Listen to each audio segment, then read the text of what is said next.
2014, the administration indicated that over 375,000 aliens and 121,000 Level 1 convicted criminal aliens who the Obama administration deems the worst of the worst were removed as a result of secure communities.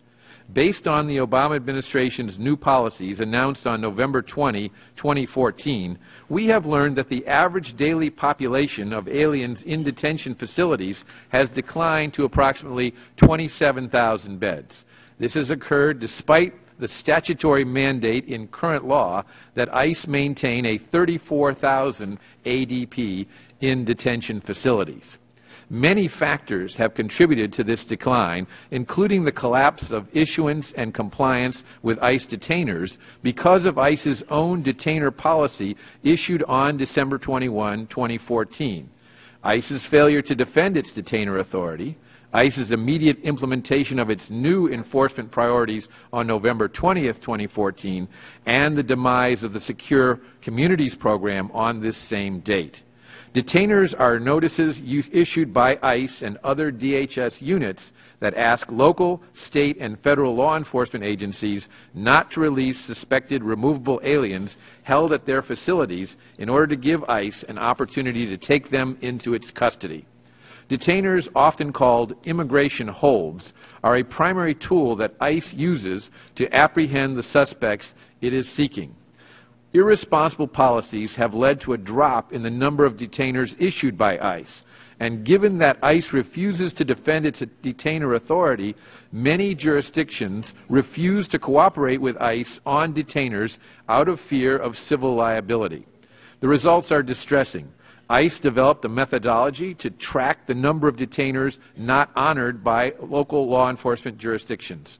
From January 1, 2014 to September 30, 2014, over 10,000 detainers were not honored.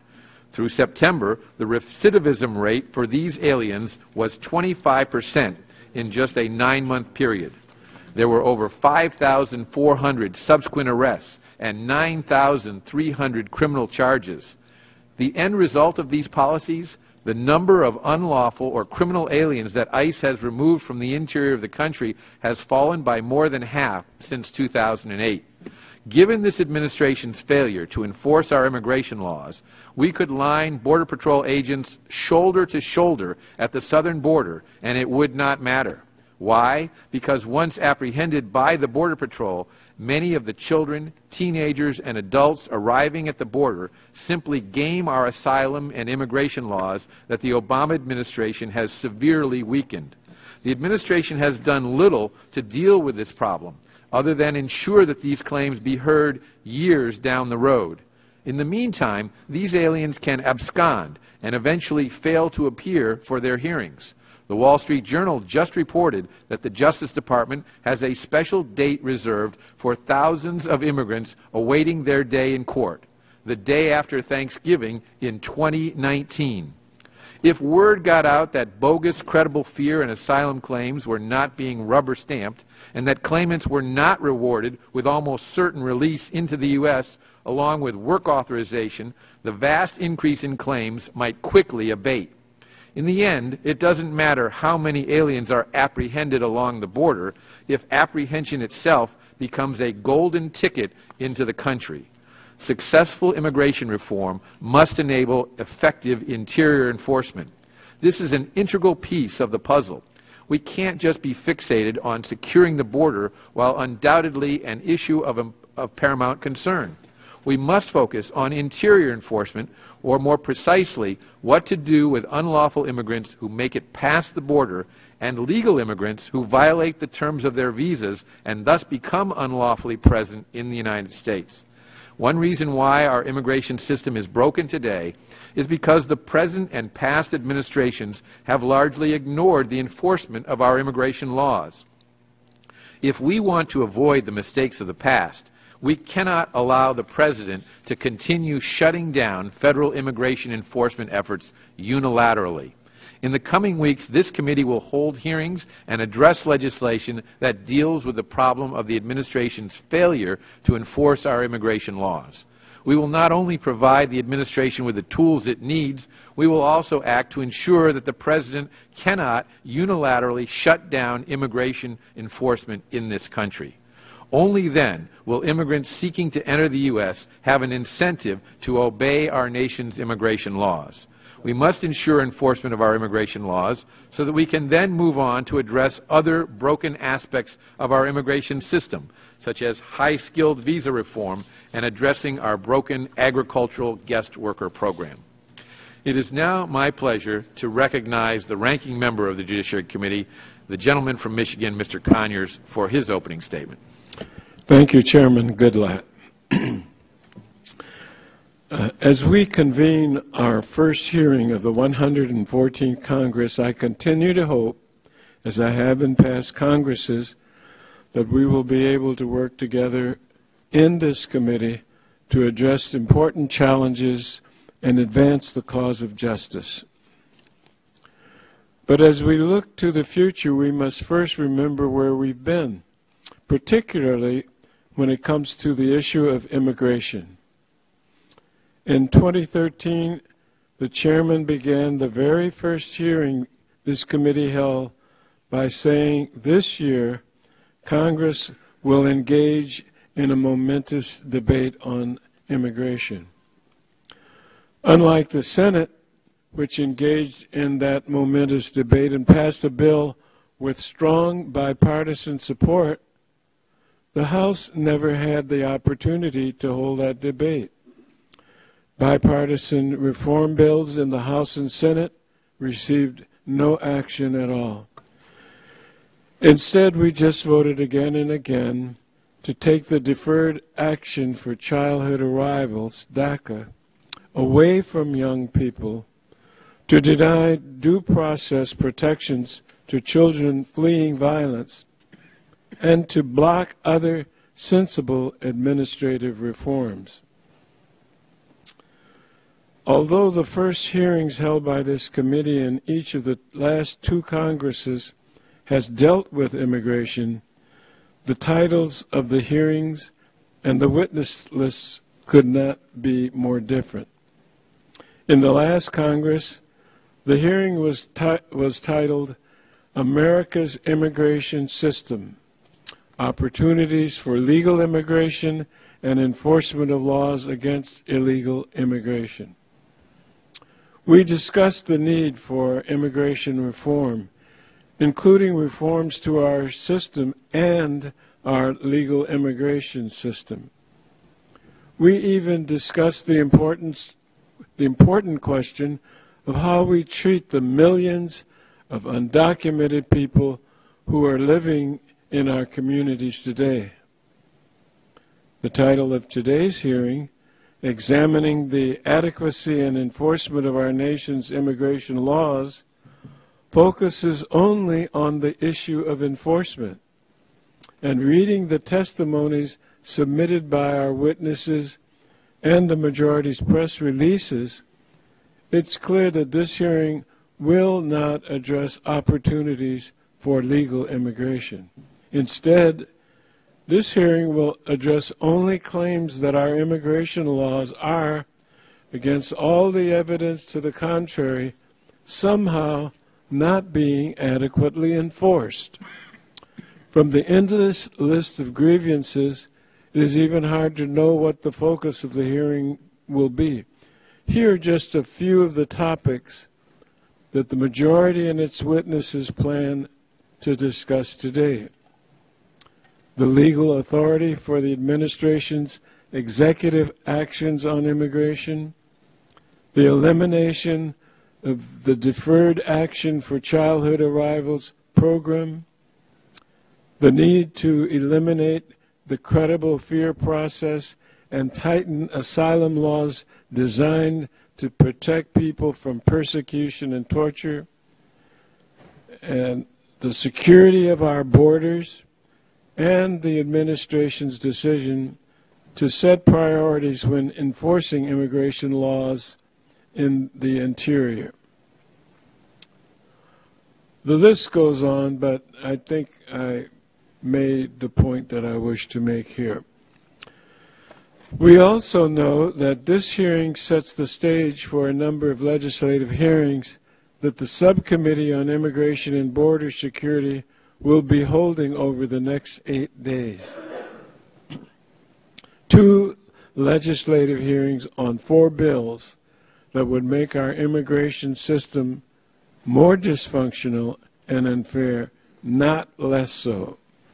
And finally, the irony is not lost on me that the majority will spend the next several hours attacking this administration for not taking enforcement seriously, but they are now threatening to shut down the Department of Homeland Security for the second time in just 15 months.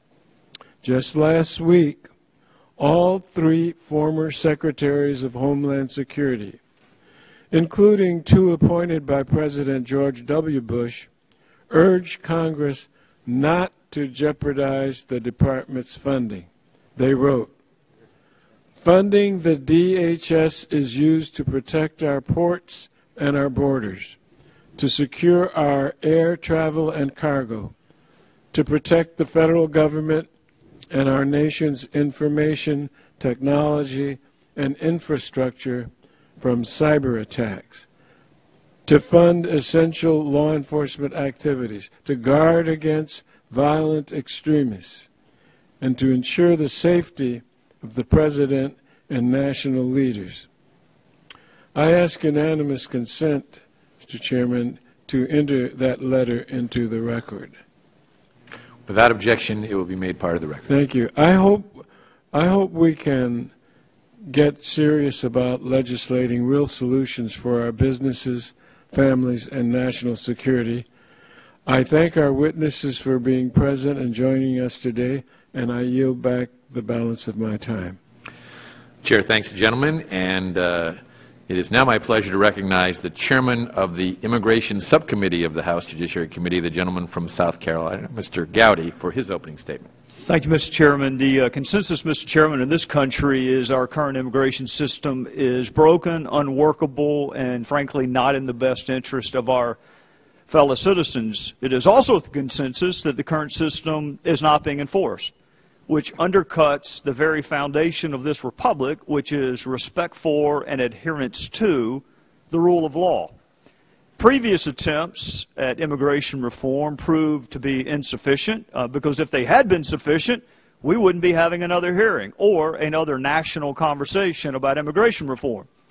Decisions by administrations, frankly, from both parties to selectively enforce our immigration laws have had a negative effect on our system. In addition, both parties, through the selective enforcement of laws, have undercut the most fundamental of American virtues. Simply put, while most Americans realize the current system does not work, they are also skeptical that Congress will actually do what it is supposed to do, or that this or future administrations will actually enforce what reforms do pass. And this cynicism is well earned. An oft-repeated statistic bears mentioning again, Mr. Chairman. About 40% of those who are in the country unlawfully originally entered through lawful means. So while real and verifiable border security is critical, immigration reform cannot and will not be done without real, verifiable, and robust border security. A sovereign country should never apologize for having a secure border any more than this Congress or this Capitol apologizes for having metal detectors at every single entranceway. But just as border security is a condition precedent, so too is the enforcement of our internal immigration laws if we are going to have a system that works and has any credibility in the eyes of both the American public and those who wish to legally immigrate here. This administration, Mr. Chairman, has in the past claimed to have removed record numbers of unlawful or otherwise removable aliens from the United States, but ICE's own report indicates just last year, more than 2/3 of all removals claimed by ICE involved aliens apprehended by the Border Patrol along the border or intercepted by inspectors at ports of entry. At the same time, under the guise of prosecutorial discretion, the administration has handcuffed federal immigration officers by, and I want you to note the irony, Mr. Chairman, telling law enforcement officers not to enforce the law. Therefore, a sustainable immigration solution needs to have mechanisms to ensure that the president, whether the one we have today or the one we have 10 years from now, cannot simply turn off the switch on enforcement. State and local law enforcement have a role in every single facet of law enforcement. So why can't we give them a role in immigration enforcement? We trust state and local law enforcement officers to enforce every category of law, from murder to child sex cases to narcotics trafficking to child pornography. Mr. Chairman, they even have primary responsibility to patrol and enforce something as inherently interstate as the interstate highway system. But yet we can't seem to muster the confidence in them to give them a role in enforcing our immigration laws. So we trust them with murder cases. We just can't muster the courage to trust them with immigration cases.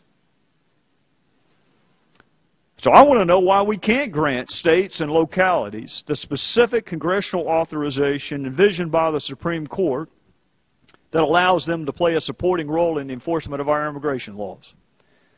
There are 5,000 ICE agents that have the responsibility for enforcing our nation's immigration laws. But there are 730,000 state and local law enforcement officers. And let's remember, those state and local law enforcement officers are subject to exactly the same constitutional restrictions as federal law enforcement officers. So in conclusion, Mr. Chairman, if we want a long-term sustainable solution, we have to address interior enforcement. Selective enforcement of the law is destructive to our system. Ignoring laws simply because we wish they weren't laws is destructive to the system. And the result has been a pervasive sense that our law, frankly, just doesn't matter anymore. So, the American people rightfully expect and deserve the laws we pass to actually be enforced. It'd be a good idea if Congress had the same expectation. With that, I would yield back. The chair thanks the gentleman and recognizes the gentlewoman from Texas, Ms. Jackson Lee, for her opening statement on behalf of the subcommittee. Thank you very much, Mr. Chairman. Thank you for the yielding. I've always held the proposition that in the Judiciary Committee we are tied to the facts. And I think it is important as we begin this oversight again that we make note of the fact that President Obama's administration has, in the last years, in 1 year, detained a record 429,247 people. He has, in essence, removed 1,570,510 in one term, almost as many as President Bush did in 2 terms. The facts is what is going to make this hearing, again, over and over again, a relevant hearing. I think it is important also to note that ICE, in 1 year, detained and removed 216,000 of those individuals to be deported who have been convicted of crimes in the United States, an all-time high.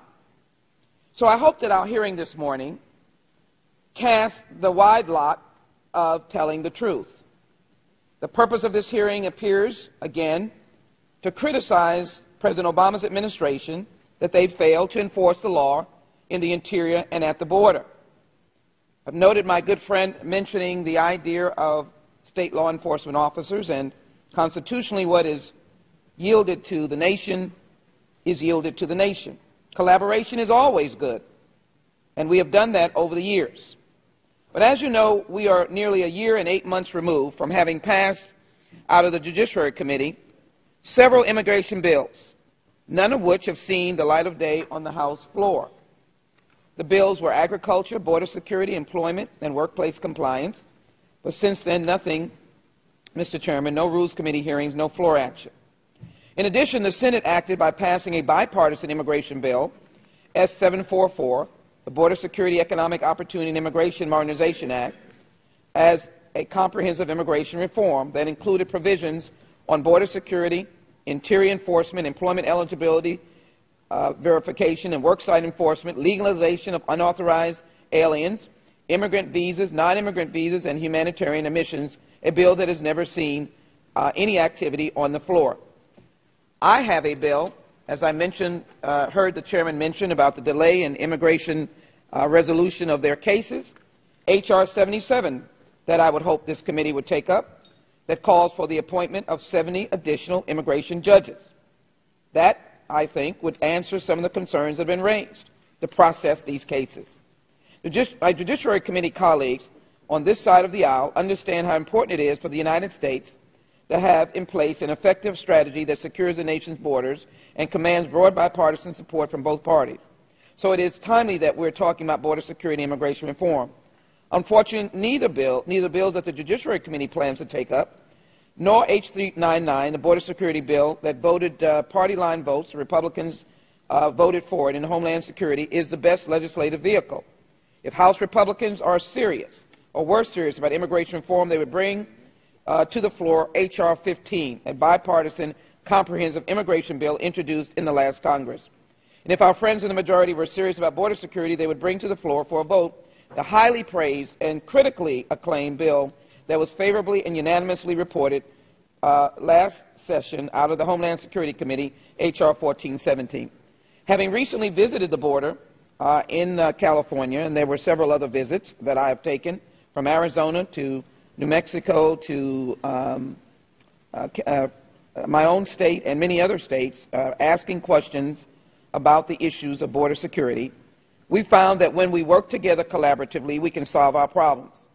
Casting accusations are not the solution. The President's executive actions that we are probably going to scrutinize, again, had to do with enforcement with the idea of prioritizing because of limited enforcement resources. Obviously, the shutting down of the Department of Homeland Security will not help that situation. House Republicans are focused on ending DACA and blocking these executive actions with the ultimate goal of deporting dreamers and ripping parents away from their U.S. citizen and lawful permanent resident children. The President's executive actions are meant to focus our efforts on deporting felons, not families. Proposals championed by judiciary Republicans like the SAFE Act are meant to turn families into felons. We have educators in the audience, and I know they understand the importance of educating all children. We're simply trying to have a regularly orderly system that these children can be statused so they can be educated and contributing to American society. At the same time, House Republicans are refusing to fund this department, and I wonder what the 9/11 committee that brought together this bipartisanship over an enormous tragedy of 9/11 and created the Homeland Security Department as the front lines of securing this nation, what would they think of us shutting them down? So, Mr. Chairman, let me conclude by saying that the Border Security Results Act of 2013 provided the Department of Homeland Security with a roadmap that contributes to some of the answers that will be responding to the questions that have been raised by my colleagues. It asks for a national plan of situational awareness, metrics and results, independent verification. This is the approach that we should take, a collaborative effort to ensure that we work together on behalf of the American people, not in contrast, H.R. 399, that undermines the very structure of leadership of the Homeland Security Department and in actuality has been criticized by Border Patrol agents. This is not the way to go. I hope this hearing today will be constructive, not carrying a message of attack without information, because in actuality, we will not be able to provide for a rational, real response to immigration or a rational, real response to border security without the collaboration and the input of people concerned about the American people and not making political points.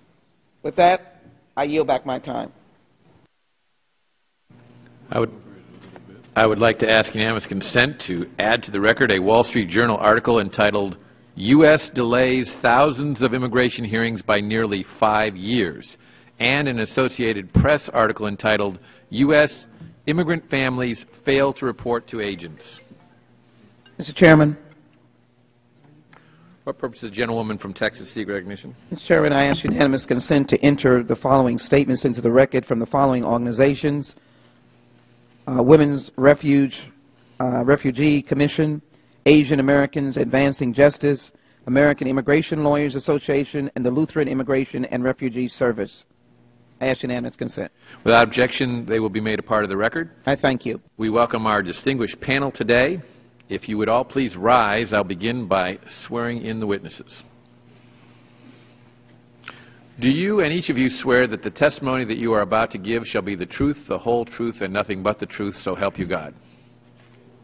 Thank you very much. Let the record reflect that all of the witnesses responded in the affirmative. Sheriff Paul Babeu is the Sheriff of Pinal County, Arizona, where he was named America's 2011 Sheriff of the Year as selected by his colleagues in the National Sheriff's Association. Since being elected to his first term in 2008, he has since acted decisively to disrupt cartel activities along the southern border and has emerged as a national leader on border security. Babeu holds an associate's degree in law enforcement from the Arizona Law Enforcement Academy, a bachelor's degree in history and political science from Massachusetts College of Liberal Arts, and a summa cum laude Master of Public Administration degree from American International College.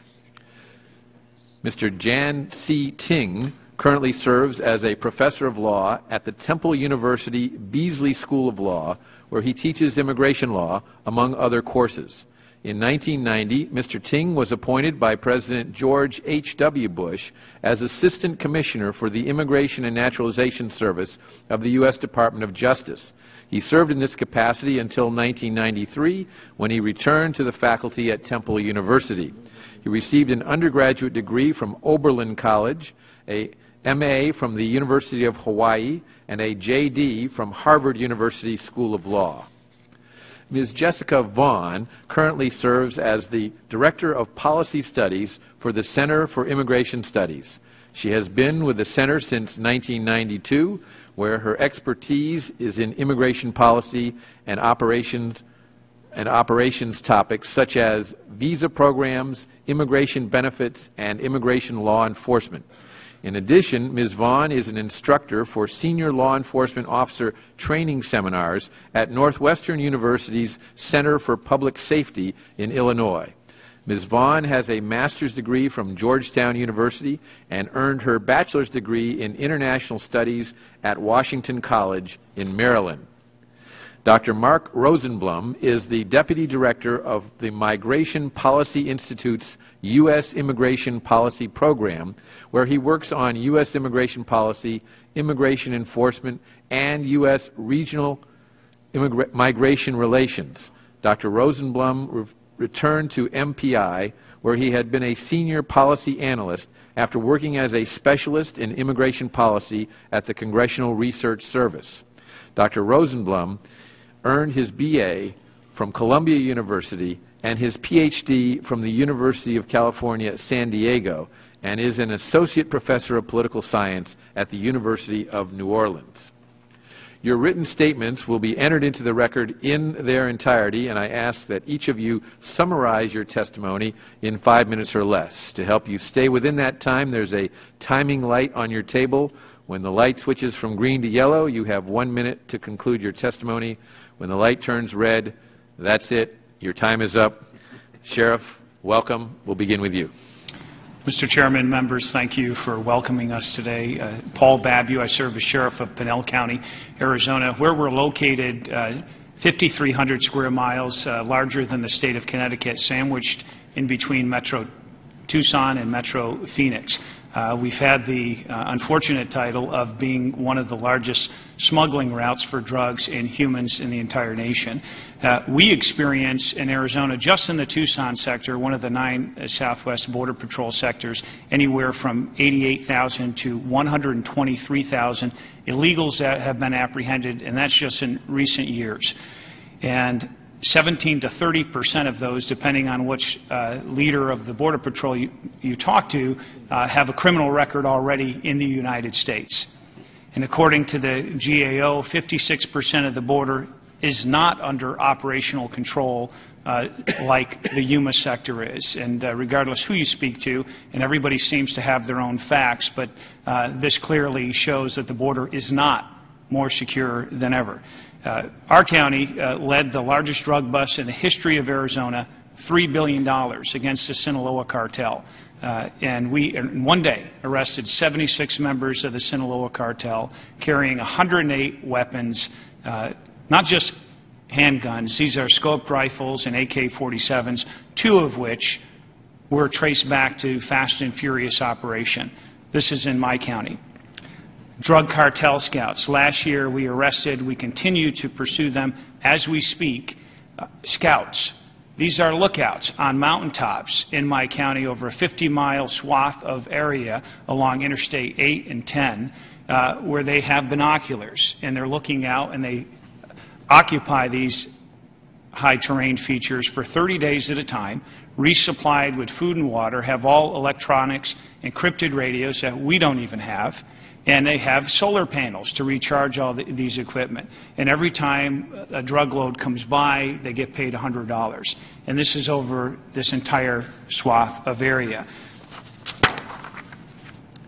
When I tell a story like that, having served a tour in Iraq and commanded soldiers in the Army, almost appears I'm telling a story of some war-torn area. This is on American soil. And that's what's so disruptive, is the fact that here as a sheriff, where our primary job is to answer 911 calls, how on earth did we get here to this place that local law enforcement is leading the effort to fight criminal syndicates from a foreign nation on American soil? Mass prison break. Want to talk to you about that. February 23rd, ICE, this is again in my county, where we led this effort to expose what had happened. We had a release of 400+ criminal illegals. Now, these are the ones that everybody has their own opinion about, the 11+ million illegals who are here and what we should do. Everyone at one point, including the president, had agreed that these 34,000 beds that this Congress has authorized, which, to correct respectfully the chairman, there's not 27,000 in there. I was updated last week. There's 24,000 currently in beds in these facilities. That we had a mass release 2 years ago of criminals that had everywhere from rape charges, 2 that were charged with manslaughter, convictions for child molestation, financial felony crimes, aggravated assault against law enforcement, and armed robbery, released into my county. I demanded the information, the names and the criminal history of this information. It has been refused to this date. I, as a sheriff who's sworn an oath to protect the people of my county, should have a right to that information. 5, 10, 14, 16 times. These are the illegals that don't be scratching your head why they keep coming back. These are my deputies are arresting them for state crimes. This one had been arrested 16. Now it's the 17th time. In law enforcement, we call these clues, right? This is a clue that there is no enforcement. This is this past year, folks. 6-page memo from Secretary Johnson the very night that the President gave his speech. The President said 5 years or longer, deferred action. In reality, the truth of this is January of 14. If you've been here from that date and before, you get deferred action. 30 to 50 criminals released every day in my county from ICE facilities. And this was told to me from the director for Arizona for ERO, John Gurley. He's not going to be happy that I shared this information. 2 separate phone calls. These were the people that everybody, including our president, said were the bad actors. That if anybody, the ones who've committed serious violent felonies or multiple misdemeanors have to be sent back to their country of origin. Then how is it okay now that we're releasing 30 to 50 of these individuals a day right now? And I would urge this committee and this Congress to stand up as a lawmaking body is to enforce the laws, just as you expect me and every other law enforcement officer locally to do, and secure the border. Thank you, Mr. Chairman. Thank you, Sheriff, and my apologies for not getting your name pronounced correctly. That's all right. We'll improve on that. Thank you, sir. Professor Ting, welcome. Thank you, Mr. Chairman, and all members of the committee. I've submitted written testimony, and in part one of that testimony, I discussed the basic question of whether we're going to have a limit on immigration into the United States, or alternatively, whether we're going to have no limit or whether we're going to enforce a limit. In part two, I discuss various initiatives that amount to abandonment of deterrence in our immigration law enforcement and the consequences thereof. In part four of my written testimony, I discuss what I think is the primary reason for having immigration law, which is to protect the jobs and wages of American workers from foreign competition. But I want to discuss with you part three of my written testimony, which is asylum abuse and expedited removal. When I last testified in this hearing room about a year ago, I suggested that making asylum claims has become commonplace as a path to an immigrant green card for aliens without other alternatives, and that false asylum claims have become common and often deceive U.S. asylum adjudicators into granting asylum status. The perception that false asylum claims often work and at least delay removal of illegal aliens from the United States, sometimes for long periods, adds to the benefit side of the cost-benefit analysis, which is attracting additional illegal immigration into the United States. Convictions for and exposures of false asylum claims are very difficult and expensive to attain. The difficulties are compounded when the number of asylum applications is increasing, and I've submitted some statistics documenting that. The concept of credible fear was instituted by the former Immigration and Naturalization Service as an informal screening out device for the large numbers of Haitians interdicted on boats on the high seas headed for the United States after the Haitian coup of 1991. The idea was that people interdicted on boats who could not articulate a credible fear that could qualify them for asylum would be repatriated to Haiti without further deliberation. When Congress enacted expedited removal in 1996 for certain arriving and recently arrived aliens who lacked documentation, it incorporated the concept of credible fear into the statute in the hope that it could also be used as a screening out device for aliens making asylum claims. Unfortunately, what has happened is a high approval rate for credible fear claims. The stories have spread as to how to achieve a credible fear, and the resulting backlog in the immigration court system, which the chairman has referred to, have meant that in practice, credible fear has served to screen into the United States undocumented aliens who don't really have an asylum claim but can meet the credible fear test, the low threshold. That explains why so many illegal border crossers don't run from the U.S. Border Patrol, but instead seek them out to make their credible fear claims subject to that low threshold.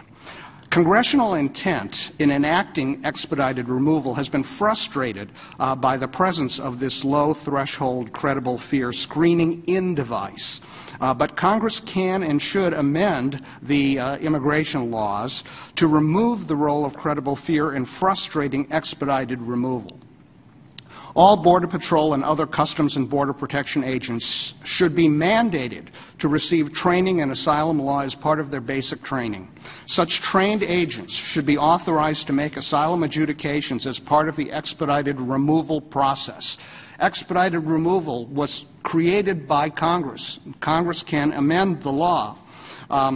All references to credible fear and further hearings by an immigration judge should be removed from the expedited removal statute. The statute could then be amended to read, if an asylum officer determines, an asylum-trained officer determines that an alien does not have a well-founded fear of persecution pursuant to Section 208, the officer shall order the alien removed from the United States without further hearing or review. That's not that different from the statute the way it reads now. Additionally, just as the credible fear standard may have, and let me just say, I think that is the single most effective change to facilitate immigration enforcement that can be made, is strengthening the expedited removal process at our border.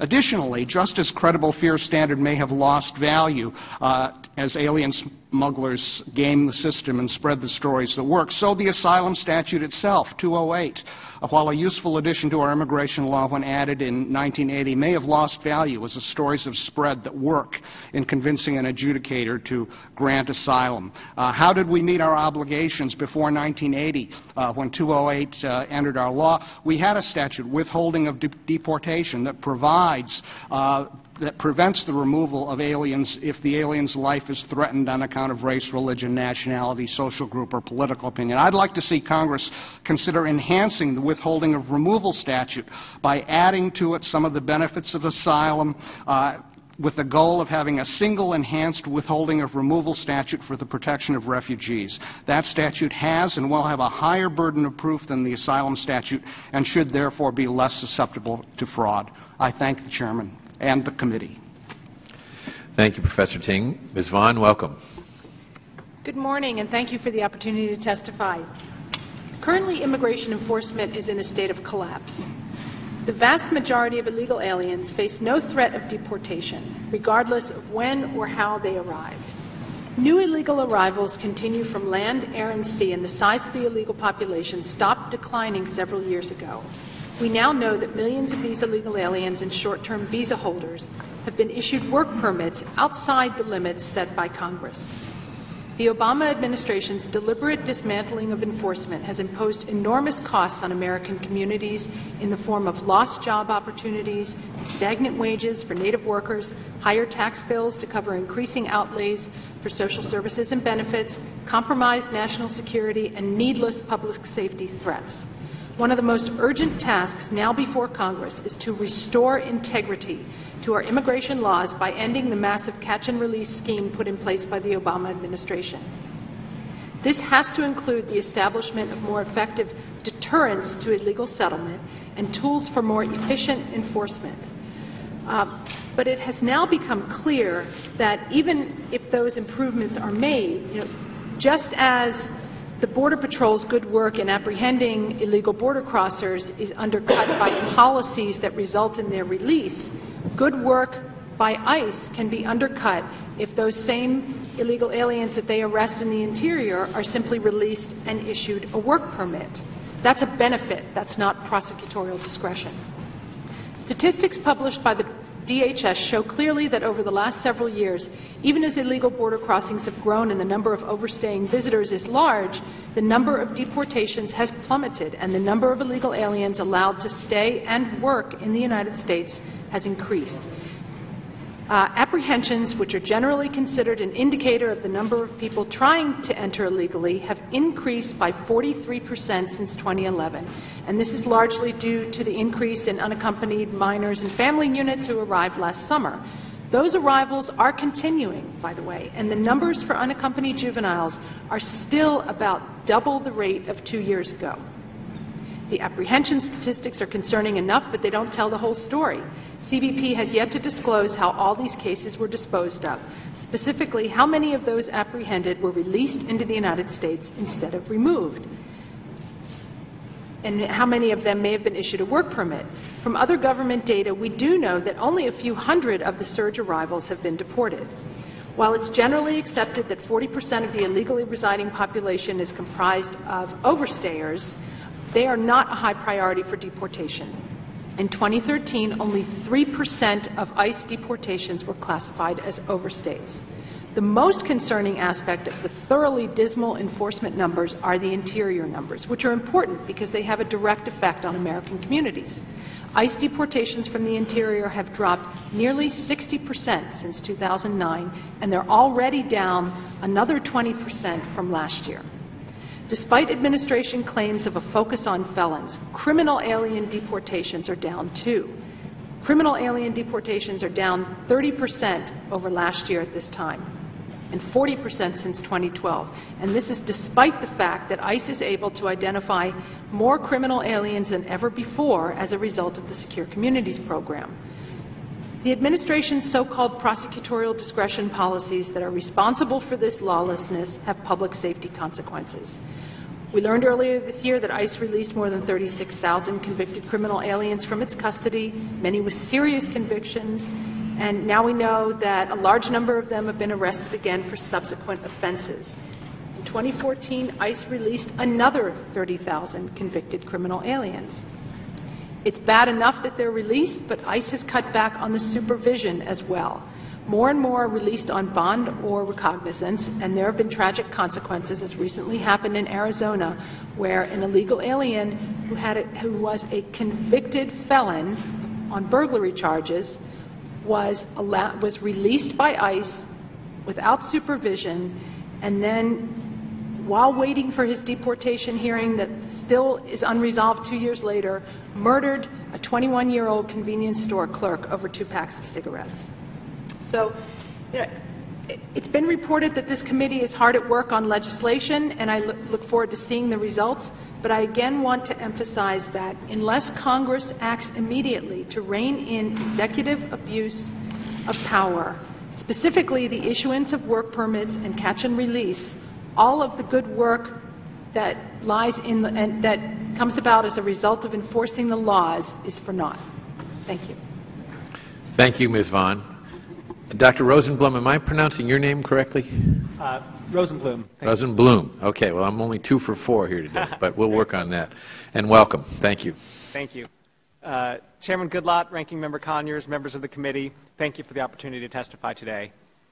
In any immigration system, illegal immigration depends on 3 factors: the economic, social, and demographic drivers of migration flows, the laws that define who may enter legally, and immigration control measures to enforce these rules. When the drivers of migration exceed the legal limits, the result is illegal immigration, unless adequate enforcement measures are in place to prevent it. In the U.S. case, large-scale illegal immigration began in the late 1960s after 2 legislative developments. Congress eliminated the U.S.-Mexico Bracero program, which had admitted 450,000 guest workers per year, and it passed the 1965 Immigration and Nationality Act, which imposed the first numerical limits on permanent migration from Mexico and Latin America. These changes occurred as America's transition to a post-industrial economy boosted demand for low-skilled, low-wage workers, and as demographic changes resulted in a growing prime-age workforce in Mexico and an aging workforce in the U.S. Congress held hearings on illegal immigration starting in 1970, but didn't pass legislation until 1986, and serious enforcement only began in the mid-90s. With strong migration drivers, limited legal visas, and inadequate enforcement system, the unauthorized population increased from fewer than 2 million in 1970 to 12.4 million at its peak in 2007. The story is different in the post-9/11 period, and particularly in the last decade. Following passage of the Secure Fence Act, DHS has installed over 650 miles of border fencing, covering every part of the border the department has identified as appropriate. The Border Patrol has virtually eliminated the use of voluntary return for border crossers. The proportion of border apprehensions subject to voluntary return fell from about 95% during the 90s to 82% in 2005 to less than 10% today. Following implementation of the Streamline program and other efforts to expand border prosecutions, almost 1 in 4 people apprehended at the border now face criminal charges, up from just 3% in 2005. Perhaps the biggest change since 2005 is with respect to interior enforcement. Removals from within the United States increased from fewer than 50,000 per year to 188,000. Criminal removals have more than doubled from 91,000 in 2003 and just 30,000 in 1995 to 207,000 in 2012. And overall removals have averaged 406,000 per year since 2009, the 6 biggest years in U.S. history. So one point I want to emphasize is that the changes since 2005 have produced results. As I describe in my written statement and in 2 recent MPI reports on deportation policy, which I ask also be entered into the record, new resources and strategies have had a dramatic impact. When you look at what we know about the proportion of border crossers being apprehended, at smuggling fees, at recidivism and deterrence, it's clear that the costs of illegal immigration have increased and that tough enforcement influences people's migration decisions. So what we've seen is that apprehensions of Mexicans at the southwest border fell from 1.6 million in 2000 to 226,000 in 2014. That's an 86% reduction in 15 years and the lowest level we've seen since 1969. Most importantly, the total unauthorized population has fallen by 1 million people since 2007, the first time we've ever seen a drop in this number other than through legalization. And the latest numbers I've seen say that it's still falling, that it's down to 11 million in 2013. The other point I want to emphasize is that these gains have not come cheaply. The United States has spent $208 billion on immigration enforcement since 2001. We spend more money on immigration enforcement than on all other federal criminal law enforcement agencies combined. Immigration now accounts for 47% of all cases in federal district and magistrate courts, crowding out other issues. Hundreds of cities and counties, along with 3 states in the District of Columbia, have passed legislation limiting how local law enforcement can cooperate with DHS because they believe aggressive enforcement endangers their communities. And more than 3.6 million deportations since 2003, including more than 1.3 million of people living inside the United States, have had a huge impact on U.S. families and communities. A growing number of Americans rejects this approach. We know what it would take to design a more efficient and sustainable enforcement system. Illegal immigration is a 3-dimensional issue based on the underlying demand for migration flows, the supply of visas, and enforcement. Yet for 40 years, U.S. policy has focused almost entirely on enforcement. By failing to address the structural roots of immigration flows or the policy roots of illegality, we've battled illegal immigration with one hand tied behind our back. I urge this committee to support a more balanced set of policies that also address these supply and demand issues that are the root causes of illegal immigration.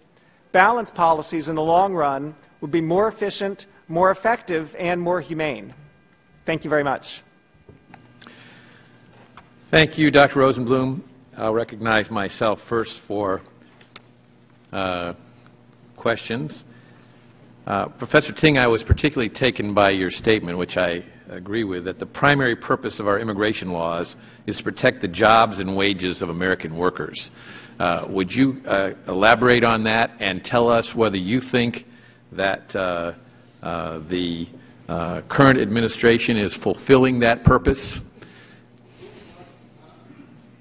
Mr. Chairman, it seems like every month we have new employment figures come out, and the administration does a little victory lap celebrating the increasing number of jobs. But as everyone knows, wages have remained stagnant in the United States, and a lot of American workers are suffering from either unemployment or underemployment, working multiple part-time jobs, trying to string a life together. I think it's clear that we haven't recovered from the recovery.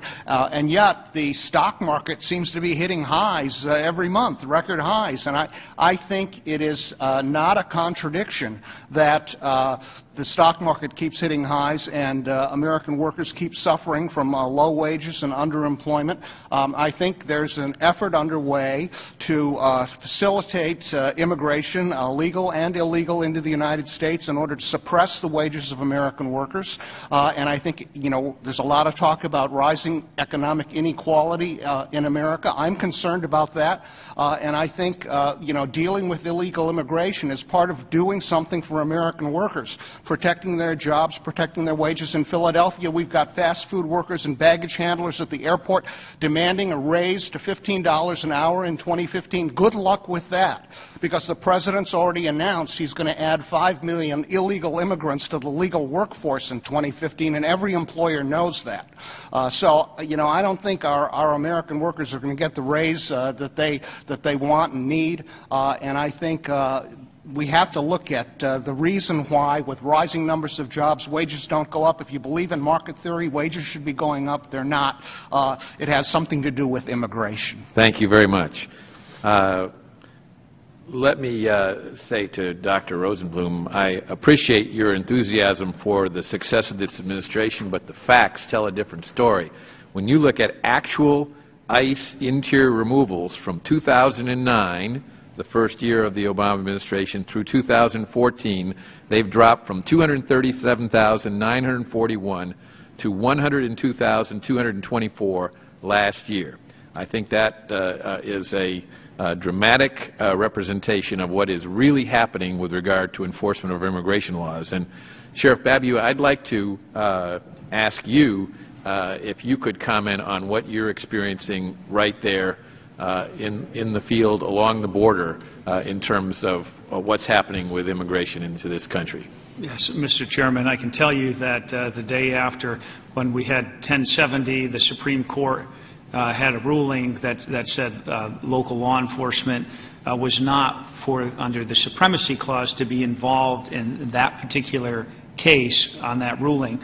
We had and the next day, the Obama administration removed Arizona from participating in the program altogether, didn't Correct. it? We were the one state that was actually, I believe, punished for that. And the situation, as I outlined a little bit, in terms of the smuggling routes that are occupied largely by the Sinaloa cartel, Homeland Security has even said publicly 75 to 100 of these lookout posts that have been identified. There's far more than that. They're not all occupied at the same time. So this is what we see, this robust effort that still is ongoing. I have literally hundreds of press releases here. There have been cases, 30 to 50 illegals that are running through neighborhoods in the western part of my county.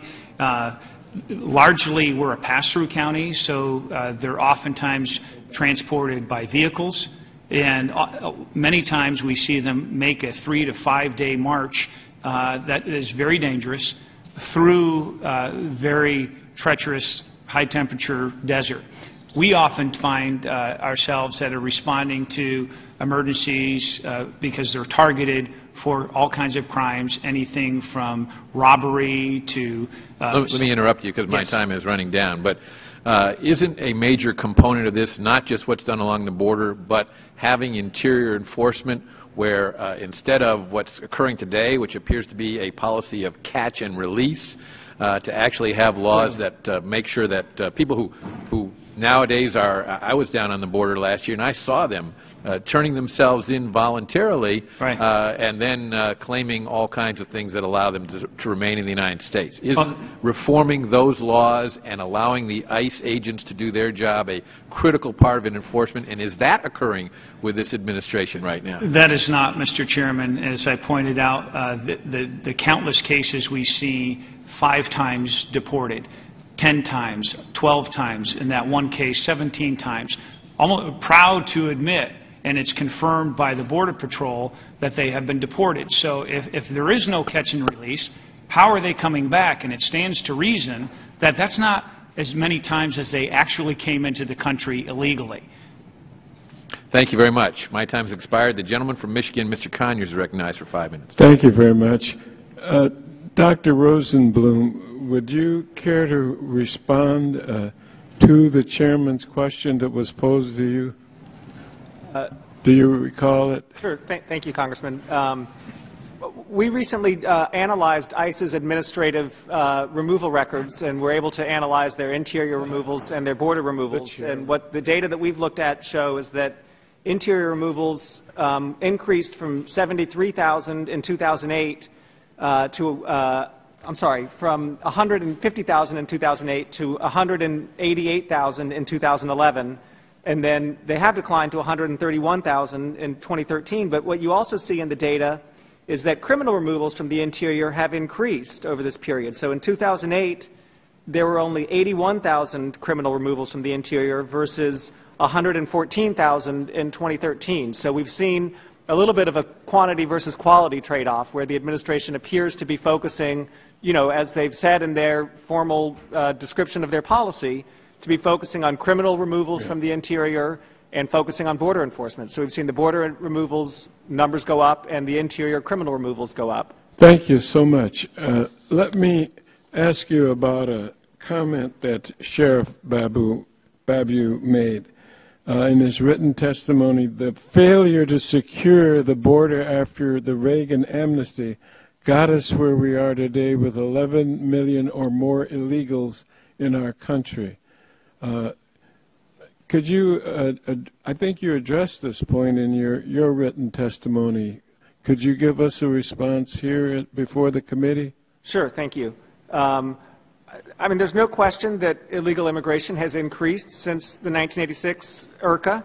And one reason is that IRCA was a flawed bill strictly from an enforcement perspective. Its biggest shortcoming is that the employer sanctions provisions are mostly unenforceable. So IRCA left in place the jobs magnet that continues to attract most unauthorized immigrants.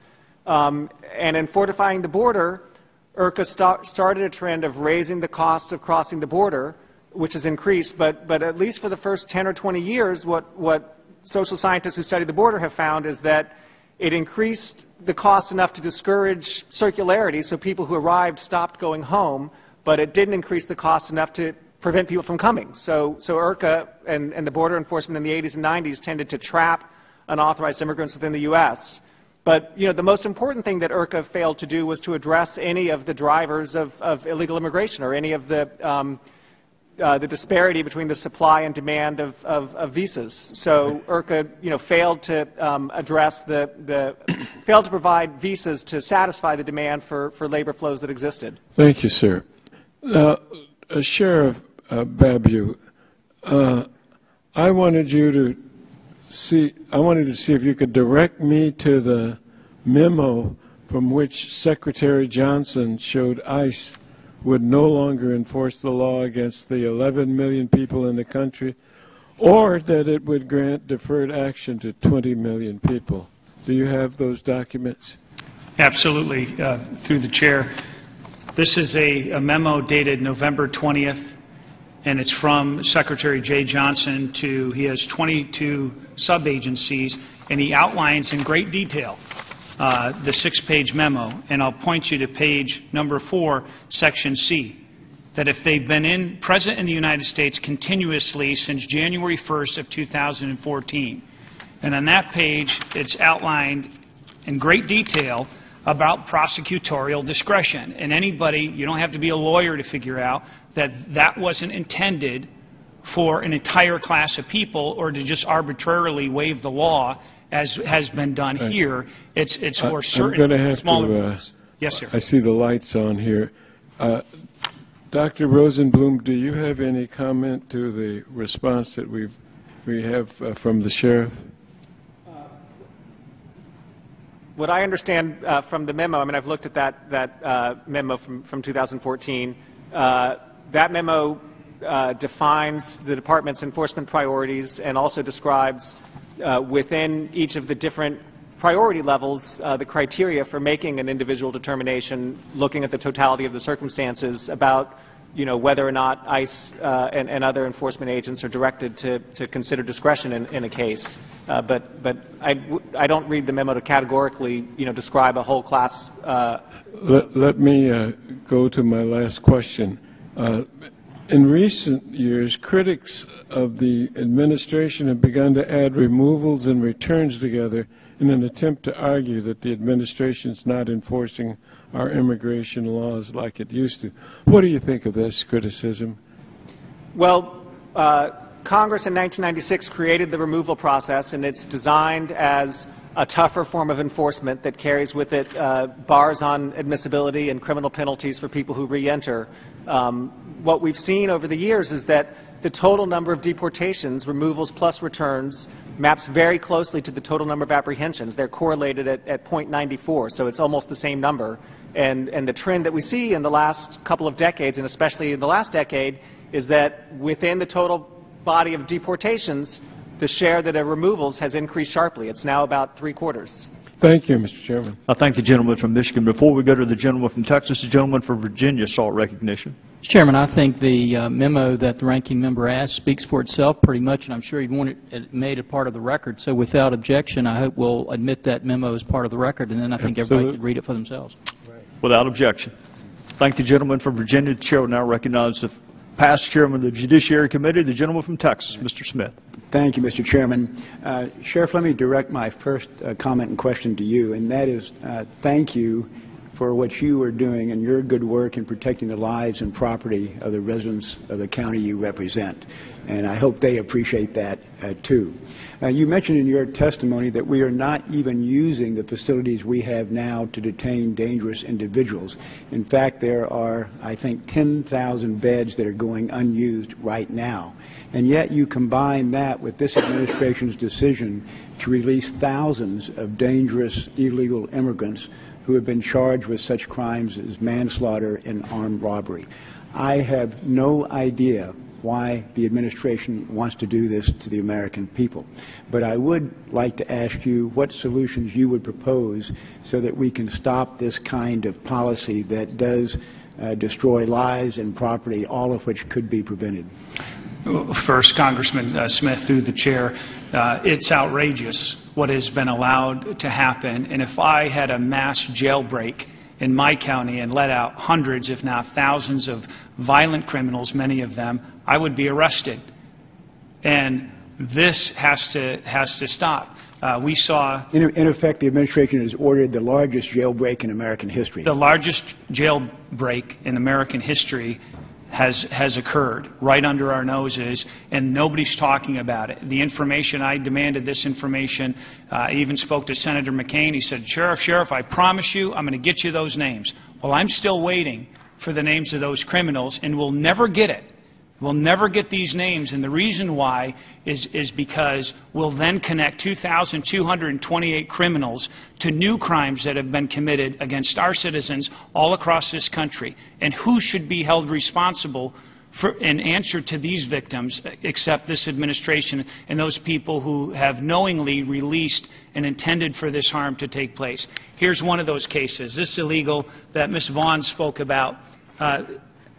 El Tamarano, who's 29 from Mexico, it wasn't just robbery that he pled guilty to. He kidnapped a woman for over a week and sexually assaulted her, according to the victim. We're in America, you believe the victims. This guy executed this 21-year-old young man who works as a store clerk in a Quick Trip convenience store and shot him, murdered him over a pack of cigarettes. And then ICE won't even answer to... Yeah. And all we're hearing is excuses on how this guy was released, and we're outraged in our state, and this just underscores the fact of what's going on, that these people aren't held accountable. Right. Serious, violent offenders. There is absolutely no excuse for this administration to perpetuate those policies that result in American lives being lost or property damaged or injuries that have occurred. Couldn't agree with you more on that. Professor Tang, just wanted to thank you for your testimony. I don't have a question, but I want to point out that Chairman Goodlatte in his opening statement emphasized what you also said, and that is that apprehensions along the border no longer necessarily result in individuals being sent home. Oftentimes it's a golden ticket to come into the country and establish legal residence, and that is largely because of people gaming the asylum laws, or largely because of the administration not enforcing the asylum laws. Again, a travesty that results in basically ignoring and undermining current immigration law.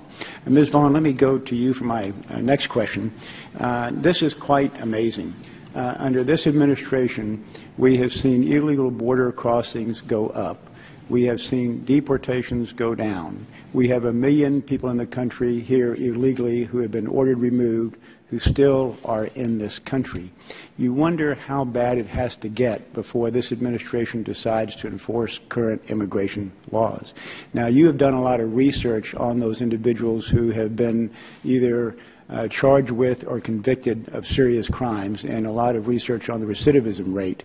And would you go into more detail about how many of these individuals were released, how many have committed additional crimes? And we might make the point that the recidivism rate is over a year or two. Long term, a lot more will commit additional crimes, all of which would have been avoidable had this administration done what it should have done, and that is send a lot of these individuals home. But would you elaborate on some of your research in that regard? Sure, I'd be happy to. What we know from the 36,000 convicted criminal aliens who were released in 2013 is 16% of them were subsequently rearrested by local law enforcement agencies, 16% of them, and only a portion of those were taken back into custody by ICE. This committee has also commissioned research based on actual records that found a very high recidivism rate. I believe it was something like 56,000 new crimes committed by criminal aliens who were released instead of removed under the Secure Communities program.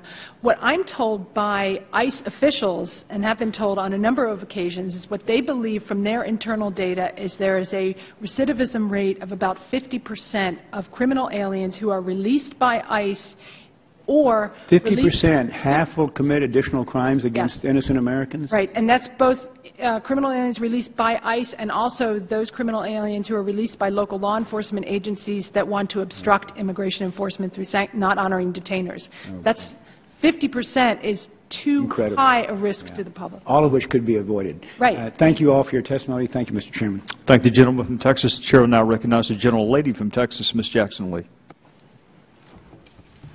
I thank the gentleman and I thank the chairman, and as I started out in my remarks, I really do hope that this can be a constructive process where we truly do look to find solutions. I would offer to say that not one of us, I'll count Republicans and Democrats, would hold to the tragic and horrible killing of the constituent in your jurisdiction, Sheriff. None of us, and we would want the individual immediately brought to justice. I take issue, however, to condemn public servants, ICE officers, of whom I know that you've probably had deep and abiding professional relationship with, as being at fault for any of these charges that are being made here today.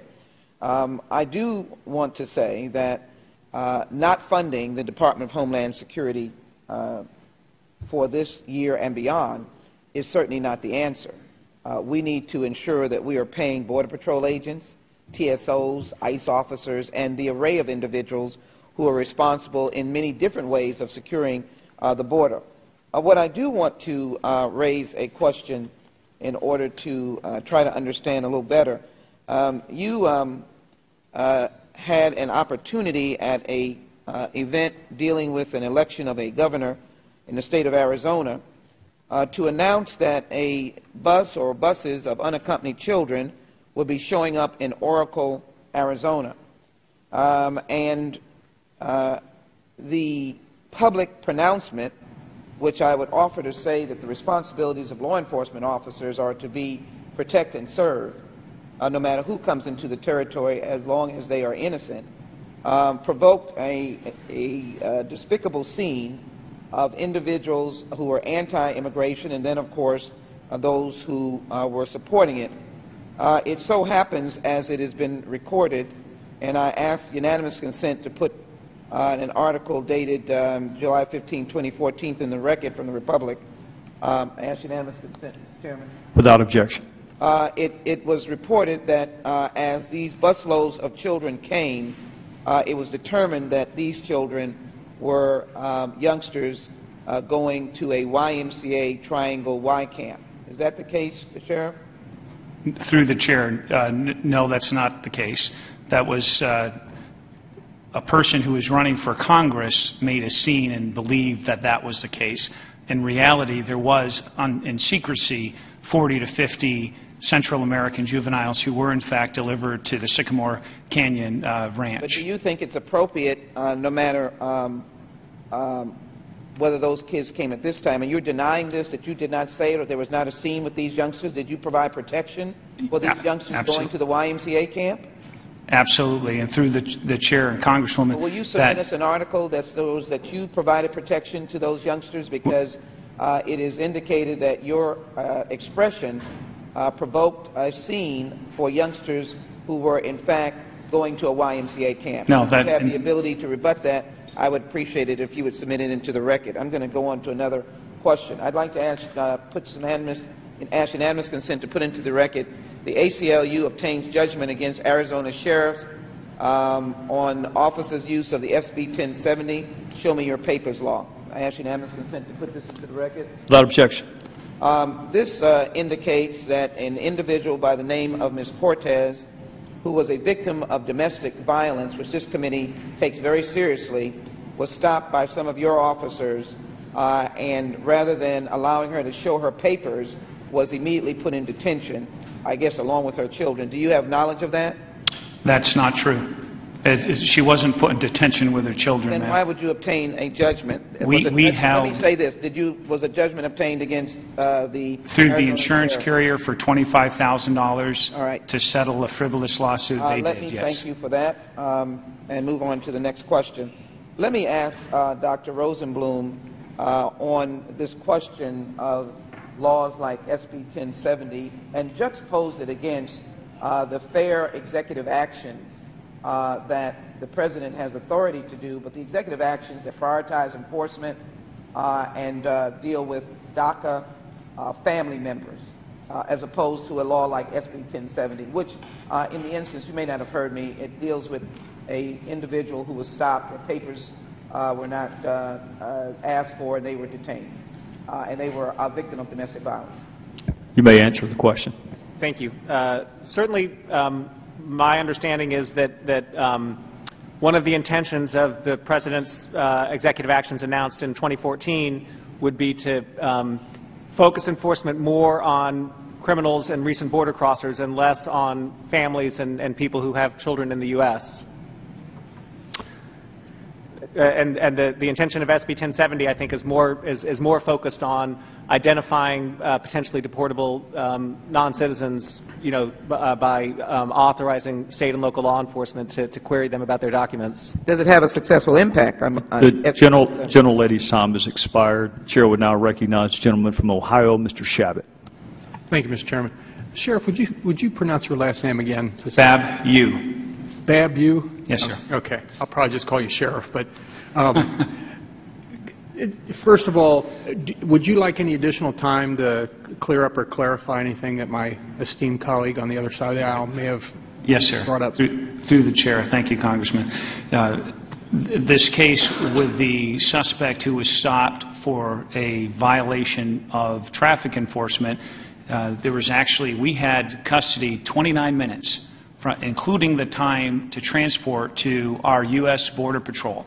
Now, the call, Senate Bill 1070, says, required by the Supreme Court, we don't have an option, law enforcement shall, if we have a reasonable suspicion somebody's in the country illegally, inquire and determine, and we called ICE and Border Patrol. They said, bring that person to us. We did, and including less than a half an hour, that person was held for 5 days by the Border Patrol, not by us. There was no children, as a Congresswoman represented in her statement, and that was that entire case. The case, talked to Carl Shipman, the director, with a case of close to 50 unaccompanied juveniles who were apprehended in your state of Texas and were flown to my state of Arizona. I have a problem with that.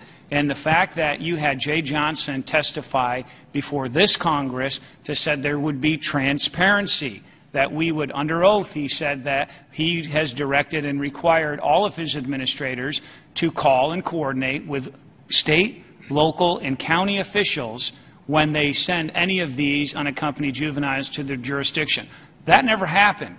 It was done in the secrecy. When this was learned and this information was put out, now it's somehow my fault that the administration has done this under secrecy.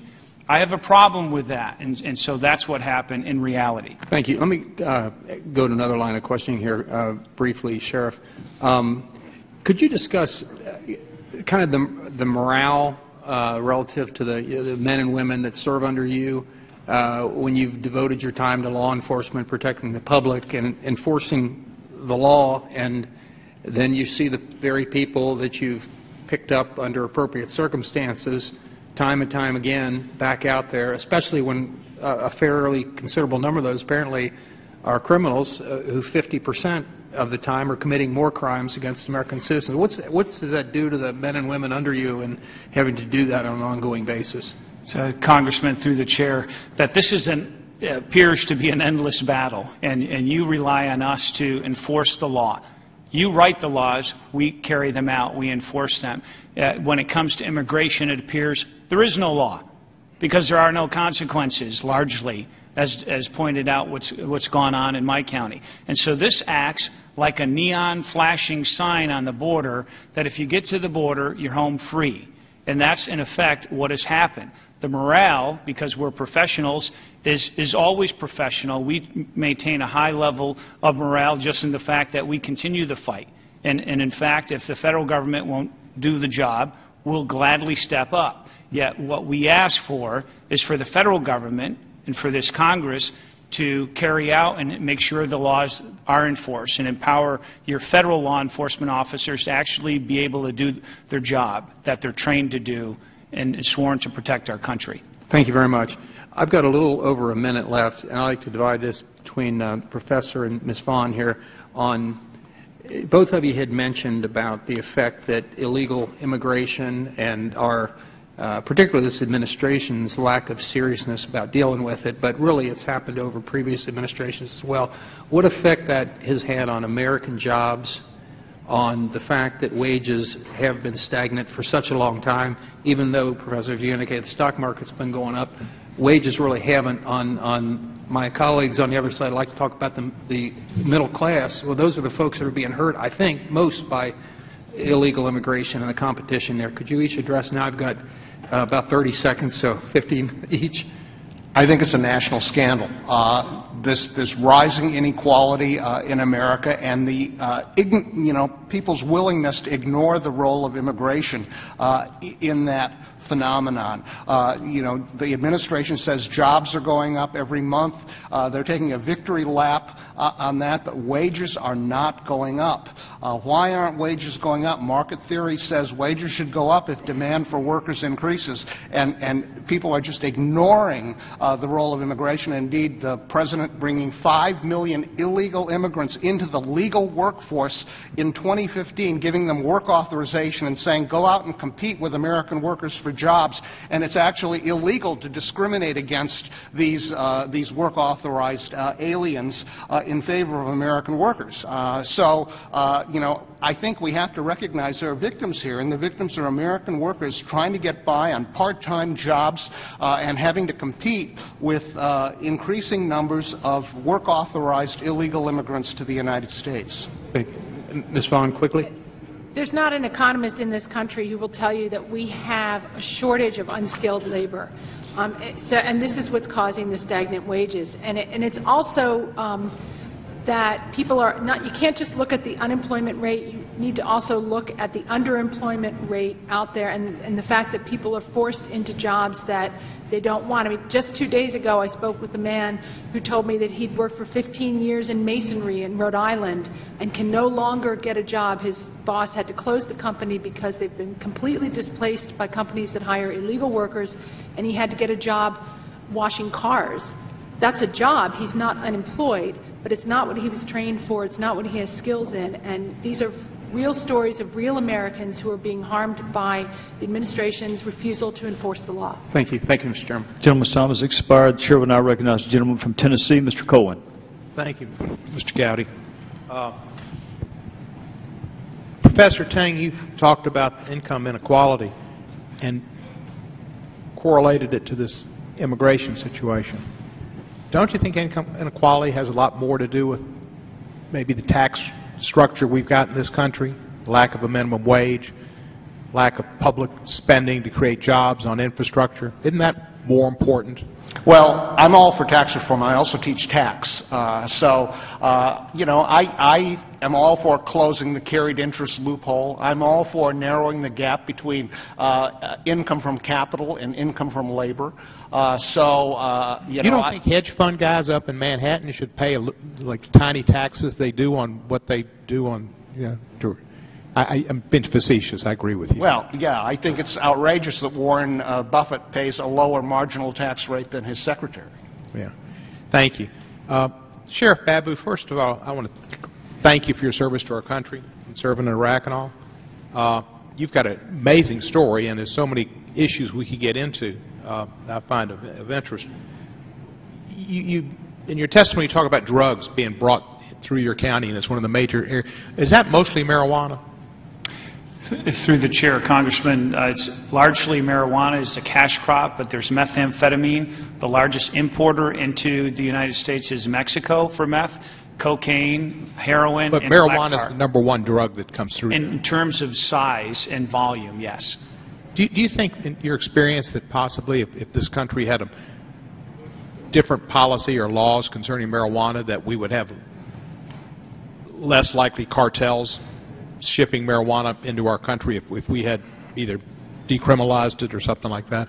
No, and every Arizona sheriff, the majority of us are Democrats, have voted against even the medicinal marijuana, never mind the proposed recreational use of marijuana, and we do not believe that by legalizing or allowing some recreational use will somehow collapse the cartels. It's about a criminal syndicate that's driven by money and power, and they will do anything. But if they're growing marijuana legally in Washington and Colorado, they don't need the cartels to give them the marijuana. So if you had it to where some way it could be, that would take away their market, would it?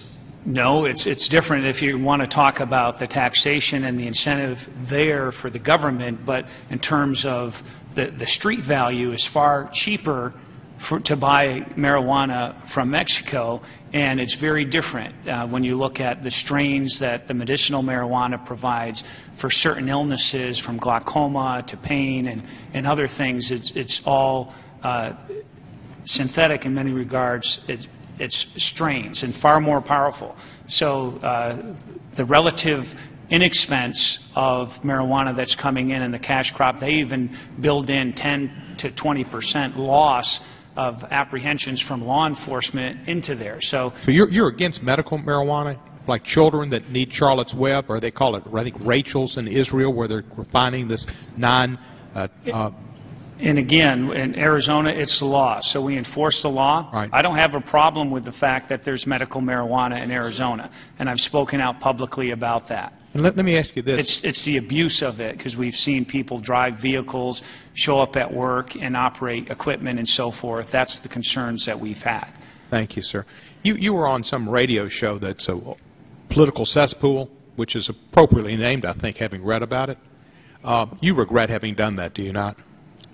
Through the chair, that was probably 4 years ago. We had no idea of their background and that they had made statements that were appeared bigoted or racist. I don't associate with that, and we immediately disavowed any of their beliefs or past statements. It has nothing to do with me. Good, good. And you've become, I guess, more careful about what shows you're on.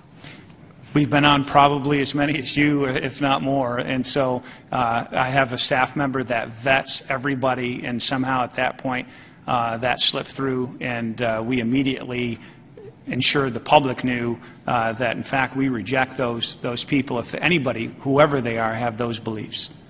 I thank you for that, and I know people can make mistakes, and as a matter of fact, I think one of our colleagues, who I respect greatly, went on that show and didn't know either, so people can make mistakes, and I appreciate your making clear that that was a mistake, because and the fact is they're out of my district apparently, but some of the stuff they stand for is reprehensible, and I thank you for your honesty. I yield back the balance.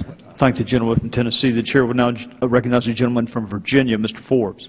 Chairman, I thank you for this hearing, because it's one of those few hearings where people get what they ask for. We came in, we heard our friends on the other side of the aisle saying, we just want the facts, we just want the facts. And Sheriff, thank you for giving them to them. We've heard one newspaper article after another newspaper article or story recited by our friends on the other side of the aisle, but thank you for being the eyewitness who can come here and refute them all. And I know a lot of times I didn't give you an opportunity to respond to that, but we thank you for doing that.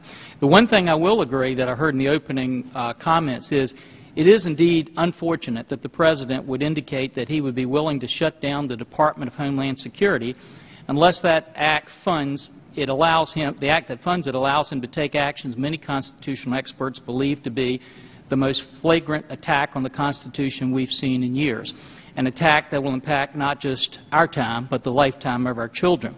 But I'm also not fearful of the false choice our friends on the other side of the aisle offer, that we must turn our eyes and ignore the unconstitutional act of this President if we wanted to fund the Department of Homeland Security. The oath we took as members of this Congress was not, as much as we love it, to defend Arizona or California or Virginia. It was to defend the Constitution of the United States. And when this President or any President attacks that Constitution, this committee, this Congress, has the same duty under that oath to protect and defend against those attacks as it does to protect and defend against the attacks of some wrongdoer secretly entering across our border to attack that same Constitution or the citizens it protects. Now, Professor Ting, I'd like to ask you, the President admitted in 2011 and numerous times thereafter that with respect to the notion that I can just suspend deportations through executive order, that's just not the case because there are laws on the books that Congress has passed.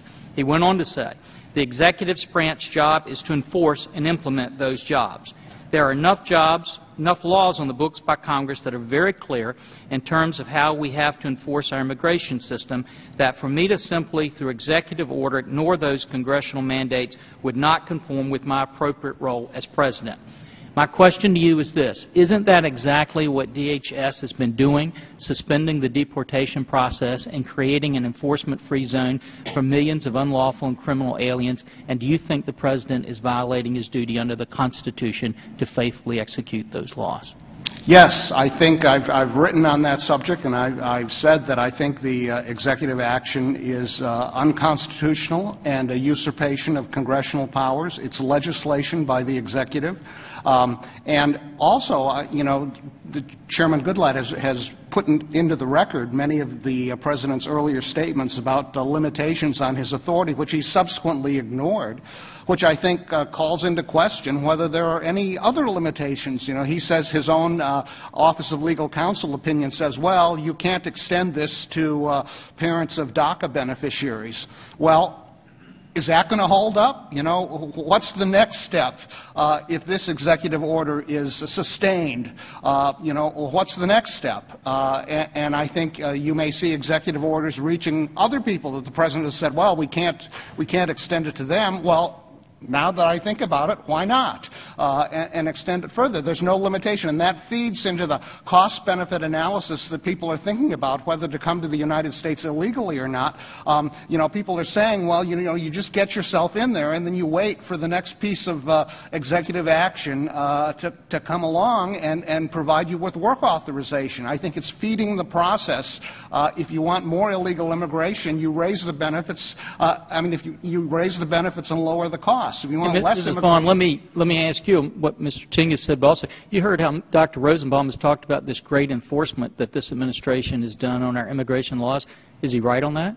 No, he's not. If you look at the total body of statistics, and the best ones to look at are ICE's own internal metrics, you see that not only are interior deportations down, total deportations down, including all three agencies, but also even the number of criminal aliens being removed from the interior every year has plummeted. You know, they keep the records for their own use internally, and you know that's the best measure of what's happening.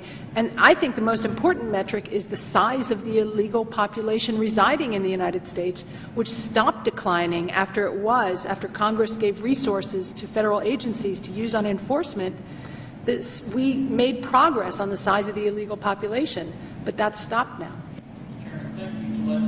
Thank you for letting us get these facts put on the record, and with that I yield back. I thank the gentleman from Virginia, and the chair would now recognize the gentleman from Georgia, Mr. Johnson. Thank you. Professor Ting, you are a Republican, are you not? I am a registered Republican, although I have supported Democrats, including the President. And it's a public record. I was kicked out of the Republican Party in Delaware as a result of having taken that stance.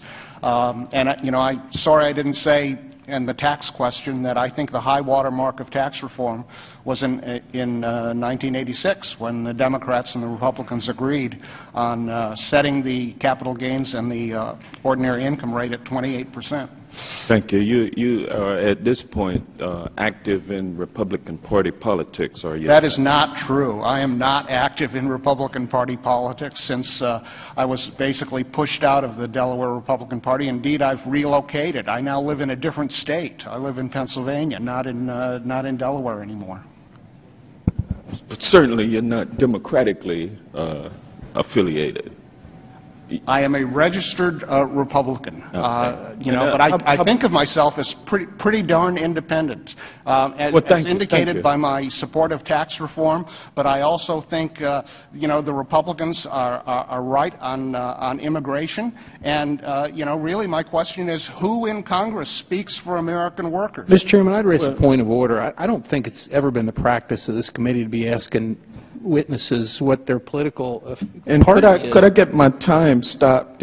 Yeah, I don't have any problem with that. But I mean, I didn't ask Mr. Rosenblum any questions, but I certainly didn't ask him his political affiliation. And I would ask the gentleman from Ohio's point is well taken, although Professor Ting is more than defending himself, and he may actually go back to his support for this president at some point. So with that, I will... I'm sure Mr. Johnson is going to leave politics and get to immigration at some point. Well, I am, but after I make sure I answer my pre-questions, in other words, I'm building up to something, and I'd appreciate giving me the discretion to do that without further interruption. You have the discretion to ask, and Professor Ting can decide whether or not he wants to answer. Well, sir. I've heard enough from Professor Ting at this point. I'd love to talk with you further. I would ask the same question of Mrs. Vaughn. You are a Republican also, are you not? I'm a registered Republican, yes. Okay, and Sheriff Babeu, you too, correct? Became the first Republican sheriff of my county. All right. Okay. And now, Sheriff Babeu, you are a strict opponent of immigration reform, comprehensive immigration reform, correct? Through the chair, comprehensive immigration reform, as I understand it, you may be referring to Gang of Eight. Let me ask you this question. You are opposed to immigration of persons south of the border coming to the U.S. No, that's absolutely not true. I support legal immigration, not illegal immigration. Well, let me ask you this question. You realize that we have been struggling with comprehensive immigration reform for many years in this country, and it is politics that keeps us from doing it, correct? No, I think that... You don't think it's politics? I think that it's enforcement of the law. You may be dealing it with a political issue. We're talking about changing the law so that we can have comprehensive immigration reform, but you are opposed to us doing that, correct? The process, and I'll Are you opposed to us considering comprehensive? In the order that you're doing it, yes. Okay. That the border needs to be secured first, and then you can address that issue after. All right. And that's a Republican position, Republican Party position, and you're a Republican, and I understand that. Let me ask you this question. Do you need automatic weapons to help you with border control? We have in Arizona, through the chair... if you could say yes or no, and then you could explain. Semi-automatic weapons. Do you need automatic weapons? We don't have to have automatic weapons, no. Do you need mine-resistant, ambush-protected vehicles to help you patrol the border? Not for the border, but for our SWAT team, yes. Thank you. Do you need silencers in order to help you patrol the border? For our SWAT team, that's a tactical move, but it's not necessarily targeted. Why does your SWAT team need mine-resistant, ambush-protected vehicles? Because, sir, through the chair, our county doesn't have the money to buy a SWAT vehicle. Why do you need it in order to enforce border security? Why do you need a mine-resistant, ambush-protected vehicle? We don't, and this is where... Thank you. And you need... No, sir. Sheriff, you may answer the question. You cannot ask a question and then not allow the witness to answer it. Mr. Chairman, I wanted a yes or no answer. He answered the question, and I'm ready to move on. Sheriff, have you answered the question as completely as you would like to? Mr. Chairman, I'm ready to move on. The gentleman is not recognized. Sheriff, have you answered the question as completely as you would like to? And this is where us in law enforcement... Mr. Chairman, regular order, please. Regular order. In law enforcement, we have 420,000 residents of my county, and we are the SWAT team. Point of information. All 13 law enforcement agencies, and for high-risk warrants, barricade situations, almost never have we used an armored vehicle for anything to Point of order. Illegal immigration, Mr. Chairman. Point of order, Mr. Thank you, Sheriff. The gentleman is out of time. If you have another question, I have a point of order that I'd like to state your point of order. Is it within the rules of this committee that the chairman can interrupt a legislator asking a question of a witness? If that legislator is not allowing a witness to answer a question, you daggone right he can. Yes, sir. The gentleman is out of time. I take exception to the chairman. The chair would now recognize the gentleman from Iowa, Mr. King. Thank you, Mr. Chairman. I want to thank the witnesses, as I heard earlier, for the direct answers that we did receive and those anchored in fact. I wanted to point out first to Sheriff Babeu that I have been to the top of those lookout mountains, those spotter locations. I've done one-strut landings with the Black Hawk up on top, and known that they have scattered down the mountain. It's kind of hard to catch them. I'm glad you caught some. And I'd like to see a lot more of that, by the way. And I'd like to see you have all the resources necessary, and I regret that SB 1070 ended up in the court the way it did. I was there to witness that. I wanted to just put a statement out here and judge your reaction. I was listening to Donald Trump in Iowa a week ago, and he said this: "We have to build a fence, and it's got to be a beauty, and who can build better than me?" Your reaction to that, Sheriff? Well, you're speaking to a retired Army officer, a combat engineer, and I helped build this 14-foot corrugated steel no-climb fence that was originally sponsored by Congressman Hunter. In fact, a credit to President Clinton, signed that bill and authorized a double barrier fence, not a triple barrier. We don't need, as Mr. Trump and others, we're not building the Great Wall of Mexico, that there's tactical areas that you interlock these man-made barricades or obstacles, and you interlock them with natural terrain features. We know how to do that well, and so there's 700 miles of the 2,000 miles of border that would need this barrier. Could we agree that we should just simply build that fence until they stop going around the end?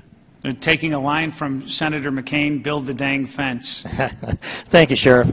Also, I wanted to turn to Ms. Vaughn, and I'm listening to this number that keeps coming up, 11 million, 11 million, 11 million. When I came here 12 years ago, it was 12 million. Now it's 11 million. What's happened to that million that disappeared while there were millions pouring over the border? Well, the numbers went down from 2007 until about 2009, and we think that was a result of several things.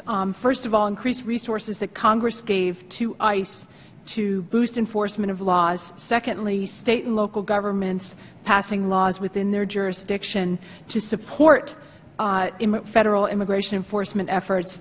And also, the economy was not great, and the allure of jobs was not as bright as it had been. But the numbers stopped falling along about 2010 and have remained stagnant since then, even as more and more... Okay, thank you. Thank you. Also, I wanted to point out a narrative and go back to Sheriff Babeu, and that is that sometime last summer, late July, I was standing on the banks of the Rio Grande River at Roma, Texas, and there with a couple of Border Patrol agents and 2 local city police. They were there most of the time, came and went a little bit, having a conversation with them. We watched as 2 coyotes inflated a raft on the other side of the river, loaded a pregnant lady in it, ran her across the river, pulled their raft up against the shoreline, and they helped the lady out, handed her 2 bags of her possessions. The coyote that helped her out got back in the raft. The 2 of them went back to Mexico. The level of animation among the officers there was a little less than I would see if they were writing a speeding ticket in Iowa. Is that a typical scenario, and is it likely she applied for asylum? And that was July, so I presume the baby's born by now, an American citizen. Is that a typical scenario? Not in our county. We're not actually a border county, but the 3 counties south of us shape the traffic up through Pinell County, and but we don't see a lot of, in our county, pregnant illegals. But aside from her condition, which is just observed condition, is it your understanding that it's typical when someone gets across the border that they apply then for asylum, and that the only people that we really send back are those that will accept the proposal of a voluntary return on the spot or in a short hearing? Yes. And so we are the welcome mat And the point of securing the border, if we're going to be there to be the welcome mat, is significantly diminished by the policies of this administration. Do you agree? Yes, sir. Thank you. Then turn to Professor Ting, and I'm looking at a number here. 92,898,000 Americans, almost 93 million Americans, simply not in the workforce. A 30% of the population, 29-point change, not in the workforce. And I'm listening to the testimony here, and of course been thinking about this a while. It seems to me that we need a demographer to project to us what America looks like if this continues. But you've given it so much thoughtful consideration. I'd ask you if you could tell us what you think America looks like if the Constitution and the rule of law usurped by the executive branch and the door is open for an endless supply of immigration. Could you give me a picture of what America looks like? Well, I worry about that picture of the future. You know, what's special about America is our Constitution and our deliberative process of government, which includes a role for the Congress as well as the executive branch. And I think that is being threatened by kind of imperial executive orders. If this executive order stands, where's the limit? I think we do need to think more about growth of immigration. Both my parents were immigrants. I love immigrants, right? We all should respect immigrants because we're all descended from people that came here from somewhere else. And we're told that includes Native Americans too. You know, how much? That's the question, and it's a hard question. How many, given the fact that we respect immigrants and admire immigrants, how many are we going to take every year? And we have to kind of strike the balance. I also just want to say, if we do nothing, we're stuck with the most generous legal immigration system in the world, bar none. We admit more legal immigrants with a clear path to full citizenship every year than all the rest of the nations of the world combined. That's if we do nothing. That's our legal immigration system, right? And I've testified before Congress and said it's a system that's worthy of a nation of immigrants. So, you know, we welcome legal immigrants into the United States. We're doing our part in America. We benefit from legal immigration, but there has to be a limit, and we have to enforce that limit. Otherwise, it's not really a limit. The gentleman's time's expired. The gentlelady from California, the former Speaker of the California, I think we have somebody back here. Thank you, Mr. Chair. Okay, Ms. Bass is recognized. Thank you. Thank you. Thank you for being here today, Mr. Rosenbaum. I wanted to ask you a couple of questions, but also if you wanted to respond to some of the questions that were asked previously, you know, you could take the opportunity to do that. But Professor Ting, where did Native Americans come from? You said Native Americans were immigrants. I was just wondering. I don't know. I read that the ancestors of Native Americans migrated across the land bridge from Asia. Okay, thank you. I was just wondering. I'd actually never heard that before. I don't claim any expertise other than having read. Thank you. Thank you. That's the case. Mr. Rosenbaum, I believe that you mentioned that most of the people that are coming now who are seeking asylum are from Central America. And I wanted to know if you would talk about that. That's an issue and a population that impacts my city and also my district. A lot of Central Americans are there. And my understanding is that many or most of them are coming not only from what you said, but what I see at home are coming because of the specific conditions in El Salvador and Honduras where the crime rate is so bad. I wanted to know, based on your analysis, if you thought that DACA was actually a magnet for their immigration. And also, it's my understanding, I think another witness has said that most of the unaccompanied children and families who were apprehended have not been deported, and I was wondering if you could explain your thoughts as to why that was the case. Thank you for those questions. Let me first say something about the unaccompanied children arriving from Central America. We've heard the argument made that DACA is a magnet that's attracting those children, but in fact, I mean, there's two strong pieces of evidence that that's not correct. One is that the surge of Central Americans began in January of 2012, which was 6 months before DACA was announced. So they couldn't have been coming because of DACA, because they came before DACA. But the more important point is that, and this applies also to the general discussion we've had about how Professor Ting has argued that that the president's lax enforcement has been a big magnet that's encouraging people to come. But what we've seen is that the numbers of Mexican arrivals, and this goes to Ms. Vaughn's comments as well, the numbers of Mexican arrivals continue to fall. They have fallen every year for the last 14 years, and they're at a 40-year low. So we've had an 86% drop in Mexican arrivals since 2000, despite DACA and despite, you know, the other executive actions. So what we see instead is that there are very specific factors pushing immigration from Central America, and those are the violence in large parts of El Salvador and Honduras and Guatemala, to a lesser extent the economic impact, and another big factor is that the smuggling networks that connect Central America to the United States have adapted their behavior and provide sort of door-to-door service that didn't used to exist. But there's extensive research, and I have quite a few citations in my written testimony by the United Nations, by several different humanitarian organizations that work with those arriving children, who have conducted interviews, and they found that 50% to up to 2/3 likely have valid humanitarian claims under existing U.S. law. So, you know, those kids are a distinct phenomenon that raise all kinds of important questions about how, you know, our laws handle a humanitarian crisis like that.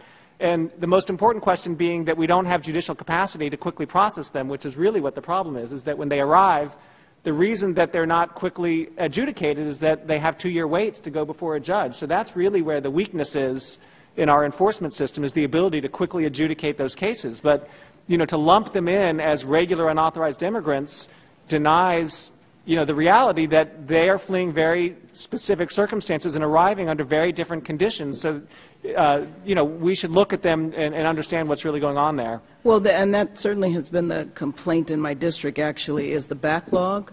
But I was wondering also if you could speak to the decline in Mexican immigrants coming across the border. The other big complaint in my district is the number of deportations that have happened under President Obama. People in, at least in LA, feel that his number of deportations have been very, very high. So is that the reason why? Because there's certainly a lot of violence in Mexico as well. Well, we're certainly seeing increased enforcement at the border and in the interior when you look at the numbers. And you know, there's been this discussion here on the panel also that there's catch and release happening at the border and a lot of voluntary returns. But when you look at the Border Patrol data, that's just not true. The Border Patrol historically did voluntary return for over 95% of the people they apprehended.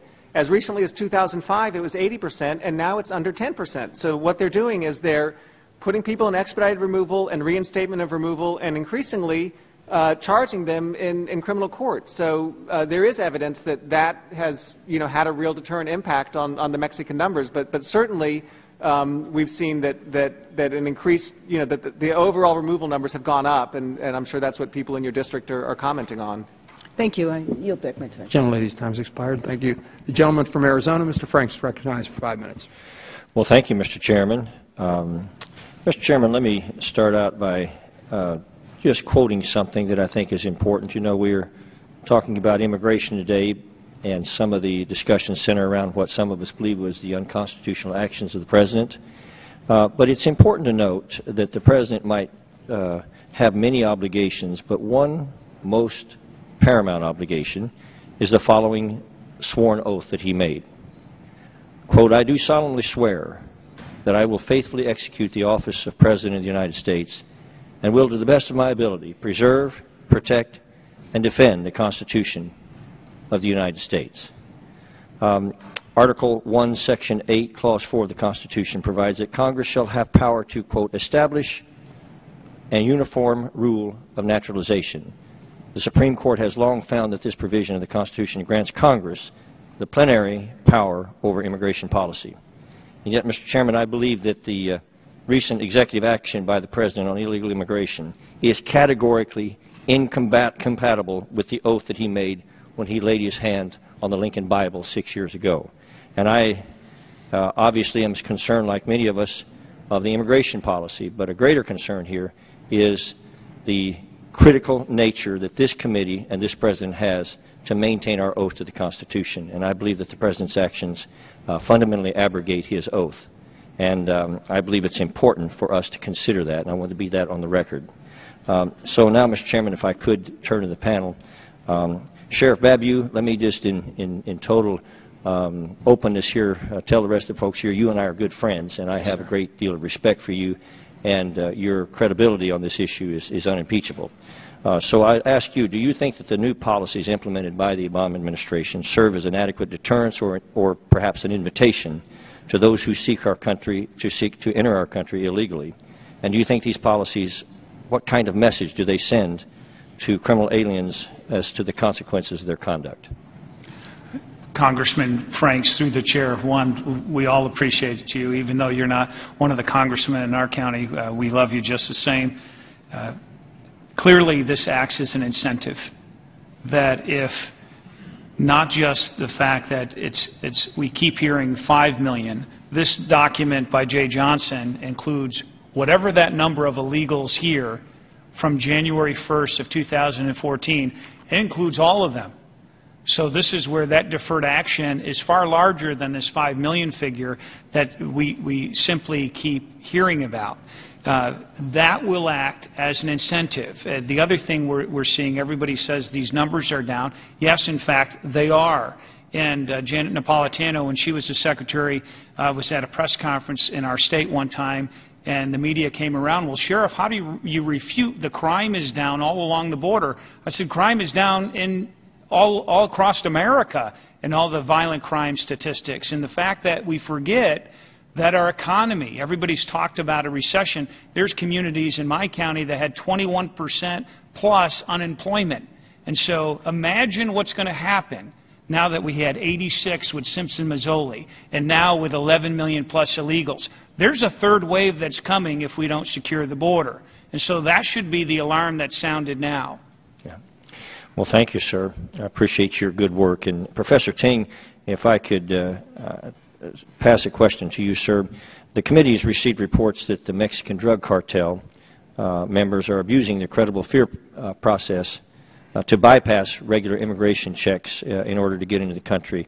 And that's been confirmed in meetings with staff that there are internal documents making these claims. And I wonder if you could expand on that and tell us why you think that's happening and what the implications are. Well, I think all you have to do is look at the approval rate for the credible fear questions that are being asked at the border to see that it's almost a green light for people that want to make a credible fear claim at the border, and then they get put in the line to await a hearing date before an immigration judge where they can make their asylum claim. The lines are growing. The system is under attack just from the sheer numbers of people coming across and making credible fear claims. You know, people are qualifying for work authorization because they're in line for so long. How are they supposed to support themselves while they're waiting for their hearing?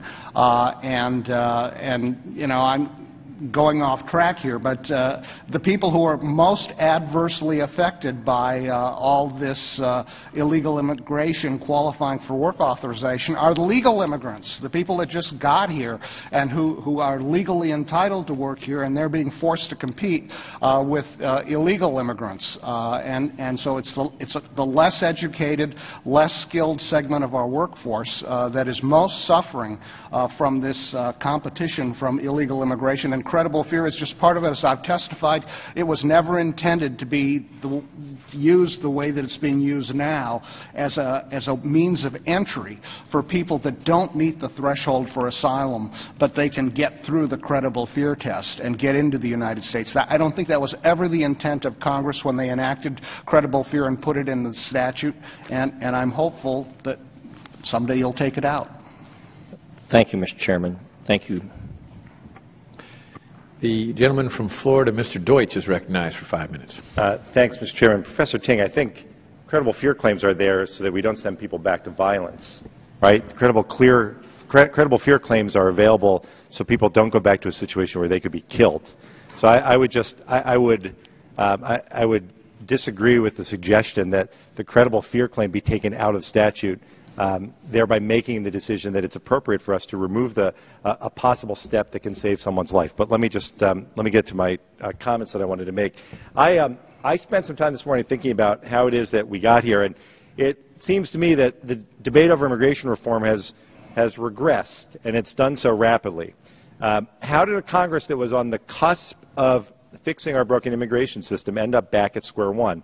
In 2013, The Senate included in its comprehensive immigration reform bill portions of the McCall border security legislation, which was deemed unworkable and unrealistic on its own. Let's be honest. In 2015, the McCall border security bill on its own remains just as unworkable and unrealistic. And instead of uniting behind comprehensive immigration reform, we're once again dividing among party lines and splitting into factions with separate agendas.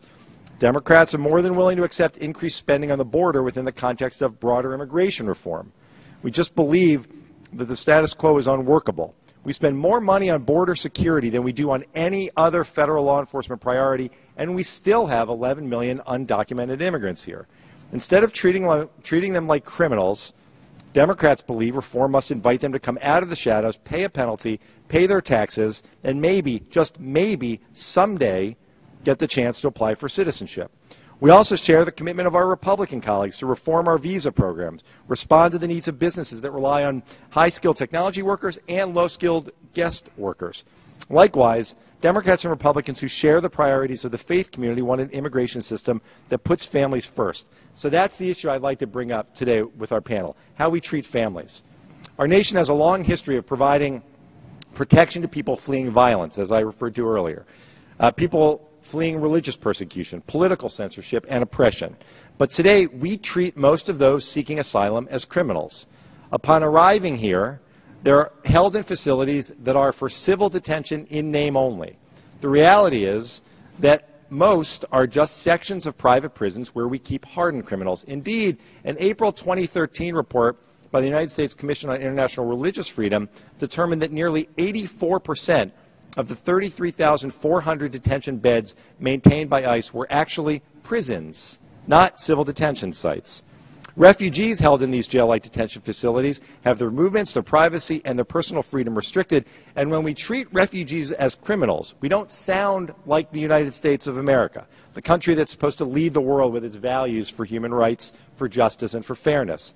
The purpose of detention is to ensure that people show up in court. Today, many of them are mothers with young children fleeing extreme transnational gang violence in Central America. We don't need to lock them up in prison or immediately deport them. They have no reason to flee immigration court. Indeed, returning families with young children to their home countries without a review of their asylum claim could be a life or death situation. We ought to be reviewing their claims for asylum and making efforts to resettle them and make them feel at home in our communities as quickly as possible. We should embrace far less costly and far more human and humane alternatives to detention. Detention costs more than $2 billion a year. This is a daily cost of $159 per day per detainee. Alternatives to detention, including release on bond, supervised release, and community-based programs, cost between 70 cents and $17 per person per day. But Congress has imposed on law enforcement a quota on how many people must be held in detention facilities every day. Immigration and customs officials, like all officers of the law, should have the discretion to make their decisions based on facts, not some quota imposed by politicians. Welcoming refugees seeking safety and security in our country by placing them in detention is inconsistent with our nation's values for respect and humanity. Our debate on immigration reform needs to reflect our moral leadership. And so I would ask Dr. Rosenblum that when you talk about judicial capacity and the need to adjudicate cases, we're spending so much money following the detention bed mandate. What would it cost for us to fully address this shortfall to make sure that cases could be quickly adjudicated, something that I think everybody would agree is necessary? Thank you. I wish that I could give you an exact number, and I can get back to you with that. What I can tell you is that since 9/11, while we've tripled our spending on ICE and CBP on enforcement, we've only increased our immigration judges by about 70%. So the reason that the backlogs are getting longer and longer is that we have systematically underfunded immigration judges, and we're putting more and more people into the system, but there's not the capacity for them to flow through it. Thank you. Thank you, Mr. Chairman. Thank you. Chair recognizes the gentleman from Texas, Mr. Gomert, for 5 minutes. Thank you, Mr. Chairman, and thank the witnesses for being here. I heard testimony earlier that about 50% of those illegally here after being released without being deported commit crimes against other Americans. I know as a judge when I was considering bail or bond, that was a primary consideration, the likelihood of them returning and the public safety. I can't imagine releasing somebody on a makeable job if both sides agreed the defendant had a 50% chance of reoffending, committing a further crime if I let him go. That is just unconscionable. When we talk about the children and the women and the people across America and protection of families, my gosh, we're releasing criminals to go after them? That is outrageous. Well, and then also I hear, Sheriff, you say 30 to 50 criminals per day are being released in your county alone by CIS. That's the very people the president has called bad actors, and yet his policies are responsible for letting them go upon the families of America.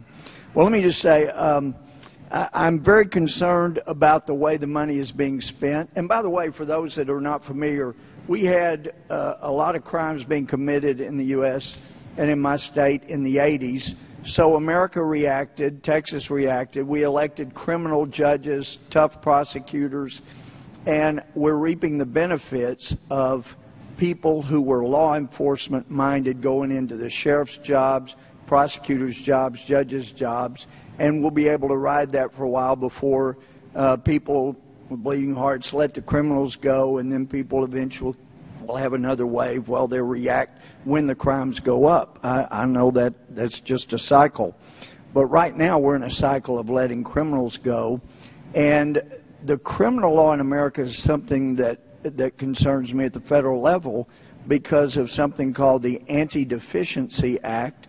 I'm not sure if the witnesses are familiar with that, but the law is very clear. If Congress appropriates money for one purpose, it's not to be used for another purpose unless proper steps are utilized. And so I know that we've heard through the news there was a facility built over in Crystal City for awarding these amnesty work permits. Some of us are wondering where that money came from.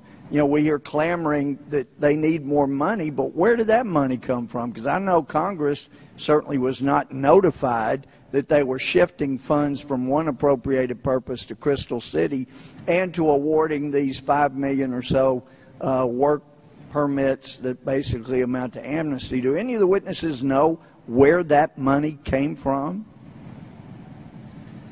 No, I think that's something that Congress should be asking, because USCIS, the agency that's responsible for issuing these benefits, has not collected a single dime in fees from any future applicants for the new Deferred Action Work Permit program.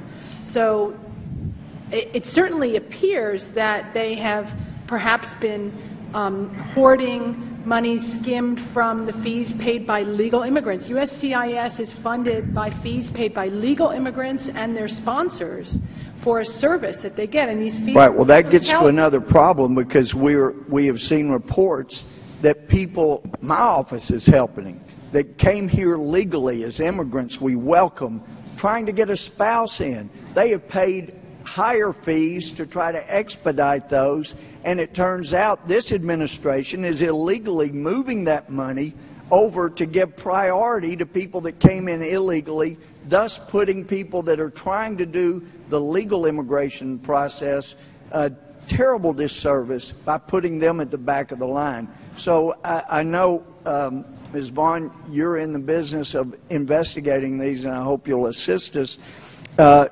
Professor Ting, do you have, are you familiar with the Anti-Deficiency Act and how it might be brought to bear on this situation? I'm not. Well, I'd encourage you as a law professor, if you would, to look at that. And also, just in finishing, Congress has the power, even after the Supreme Court decision in the Arizona case, to ask for help and appropriate money. Sheriff, would you have any problem if we block granted money from CIS to local law enforcement to get local law enforcement to help do the job that CIS is not being allowed to do? No problem whatsoever. That's what I thought. Thank you very much. Chair thanks the gentleman and recognizes the Gentleman from Louisiana for 5 minutes. Thank you, Mr. Chairman. Dr. Rosenblum, thank you for coming, and I will let President Foster, UNO, know that you're representing him very well here. Professor Ting, you, in your suggestions, you said that maybe we should remove asylum completely and go to the withholding of removal, and at the same time educate our Border Patrol officers so that they can make that determination. I'm sure you know that asylum and withholding of removal have two different legal standards. So withholding of removal is a more likely than not or 50% plus one standard, and asylum is more likely than not, which is the courts define as reasonable. So they're probably in the 40 to 50% range. If we go to what you suggest, the withholding of removal, then people who are in that very reasonable possibility would be sent back to the danger that is very reasonable that they would encounter. Is that what we're trying to do? I mean, does your suggestion hinge on the standard or the Border Patrol agent executing it or making the evaluation? Well, I'm saying the reality on asylum has changed. I think the asylum statute was a worthy and noble effort on the part of the Congress back in 1980 when it was added to our immigration law. But we got along without it before 1980, and we fulfilled our commitment under the Convention for the Protection of Refugees before 1980, and we did it through withholding of removal. And I think we could do it again. I think there are many differences between the two statutes. I think asylum offers more benefits. I think some of those benefits could be added to withholding of removal, but I certainly noted in my testimony that there is a different burden of proof that attaches. I'm concerned about asylum fraud, which I think is widespread, and I've testified to this to a subcommittee of this committee. If I can, and I don't mean to interrupt you, but I have to. Let me ask you about, do you have any concern with the new time and resources that would be dedicated by those agents to evaluating the claim as opposed to patrolling the border? I'm very concerned about expenditure of resources, and I've listened with attention to the concerns of the committee on the high expenditures that go into immigration enforcement. But the easiest way to cut expenditures would be just to repeal all immigration laws and say everyone in the world could come to the United States. That would cut expenditures on immigration enforcement. So if you want to cut it to the bone, just repeal all the immigration laws. If you're going to enforce a limitation, someone's got to do this. The worst of all possible worlds is to keep the limitation on the books, keep spending the money, but not enforce the limits. That, to me, is the worst possible possibility. Sheriff Babeu, let me ask you a question. And I pulled up an article where you were speaking at a neighborhood watch meeting, and this is not a gotcha moment, where you said that many of the ICE detainees are held at private facilities which are contracted to house criminal illegals. ICE reportedly plans to reduce their available beds from 34,000 to 700,000. But what's important is what you characterized it as. And here, my interpretation is you've characterized this as the largest prison break attributed to the administration. But here, you call it the largest pardon due to mass budget cuts, which I would necessarily tend to agree with. So as you characterize it, is the administration, or is it just the pure dysfunction in Washington not getting a comprehensive immigration bill and some direction on enforcement, on spending? So which would it be, in your opinion? Through the chair, Congressman, that at that time, when all that was going on, was during the sequester. Right. And so that was probably the first turn up the volume of you want to feel pain. 2,228 at that time. Correct. And it was reported that 5,000 to 10,000 were said to be scheduled for release, and it was halted because it became public knowledge. So I would say it's not just the dysfunction, it's everybody was a part at one time, and it's not Congress's decision to release those people. Certainly wasn't mine. It was this administration's decision. But we did enact sequester. We did. That was Congress who did sequester. Let me ask you one final question.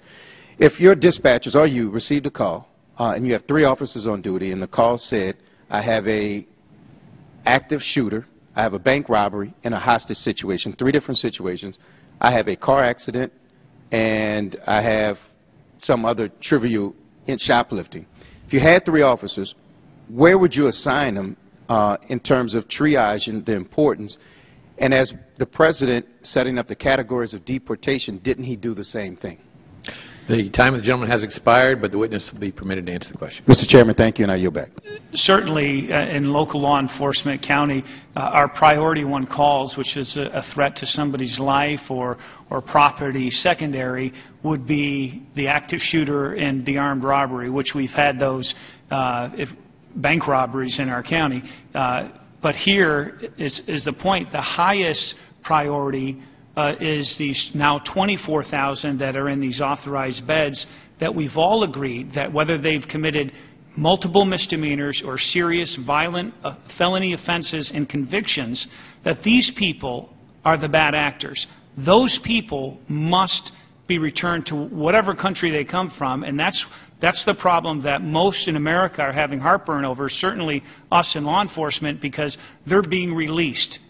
And we don't know where they're going and what their names are. And I've asked for that information numerous times under Freedom of Information. Has been denied to me as a sheriff for 2 years. If you ask Congressman, even though you're from Louisiana, who's in my jail and what charges there are, you'll get it that quick. And that is because I'm compelled to provide that information, yet here I'm the sheriff and they won't give me this information in my own county. Chair recognizes the gentleman from Pennsylvania, Mr. Marino, for 5 minutes. Thank you, Chairman. Dr. Rosenblum, if you would please, do you believe that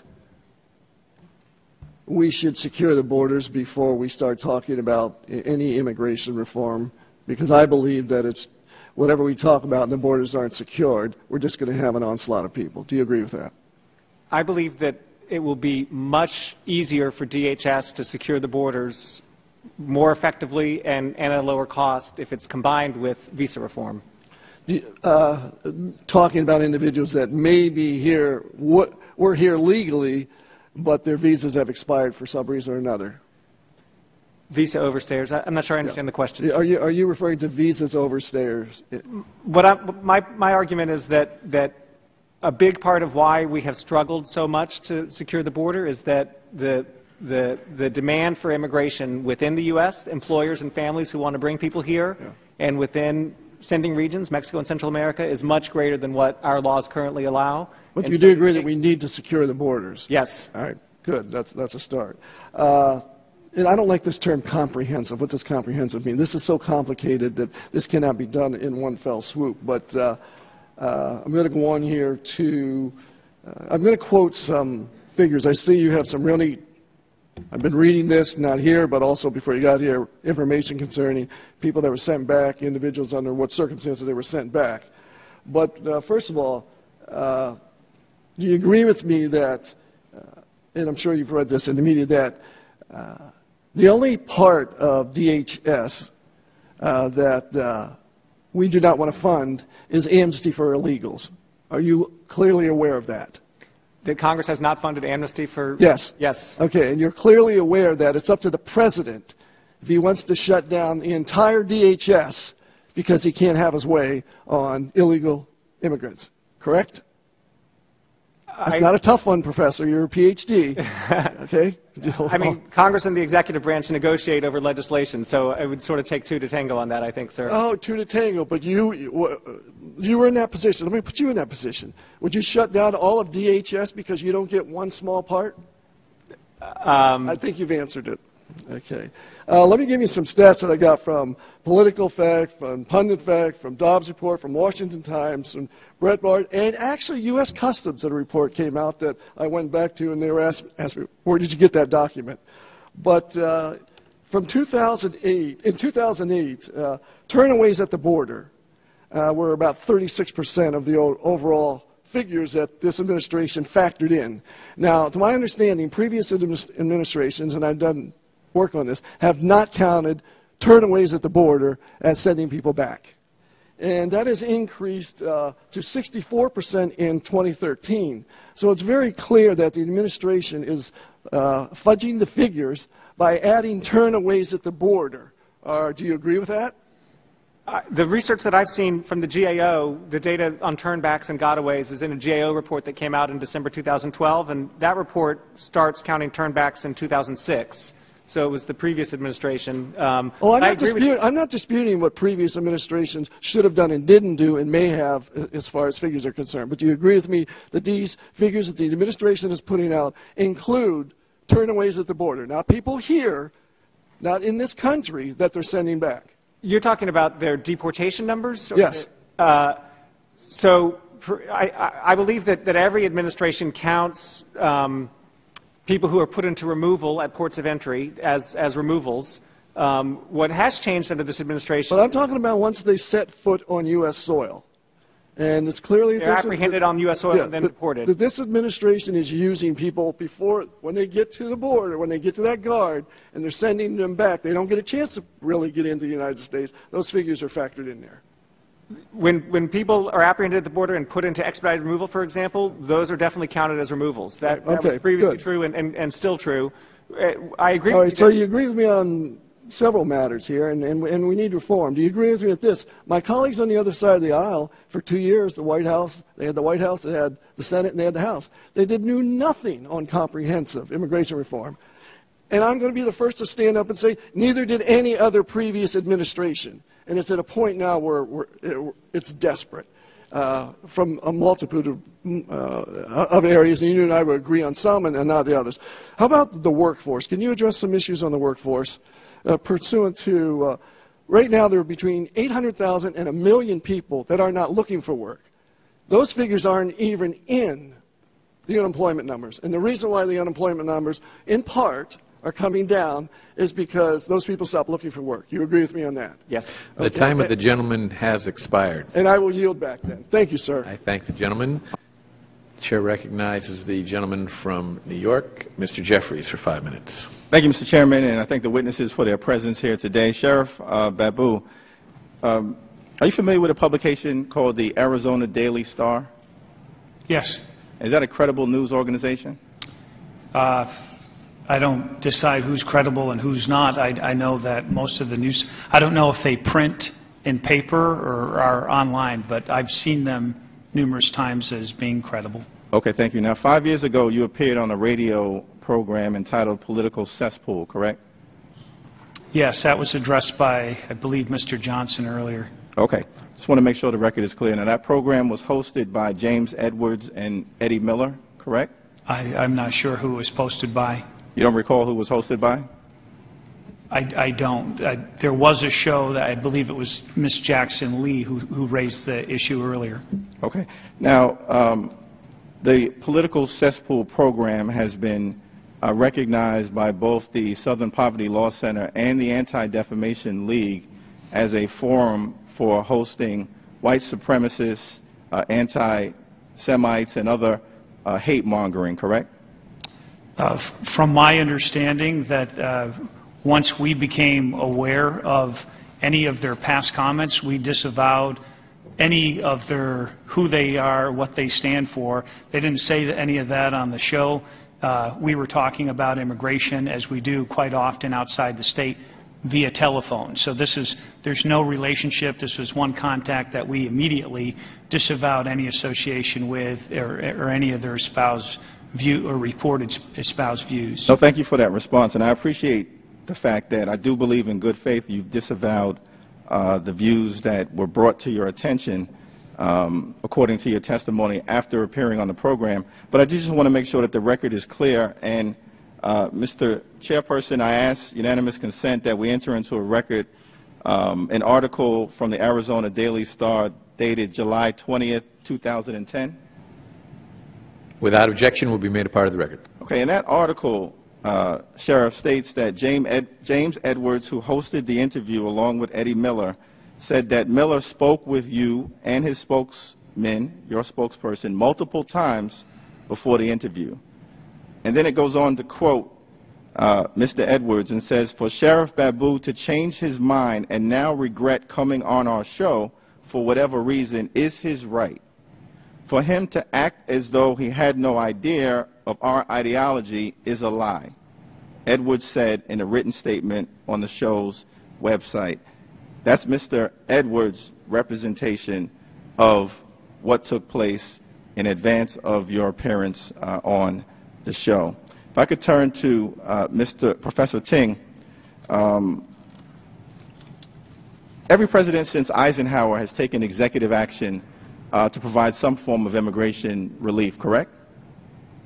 Other presidents have taken executive action in immigration, but I believe all of those cases are distinguishable from the executive action that President Obama has taken on a variety of reasons. Okay, to be precise, which is the sheer number involved. To be precise, it's happened 39 times since the 1950s, correct?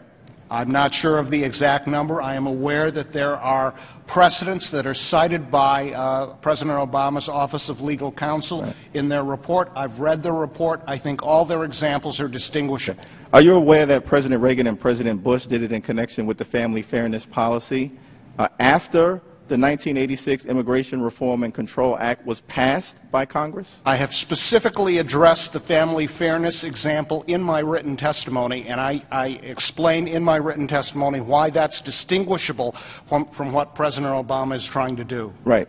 Now, Congress has never given the President the resources necessary to deport all 11 million undocumented immigrants, correct? There's never enough resources for That's just a yes any or no agency question. in this government that I'm aware of. Okay, so I take it that the answer is no.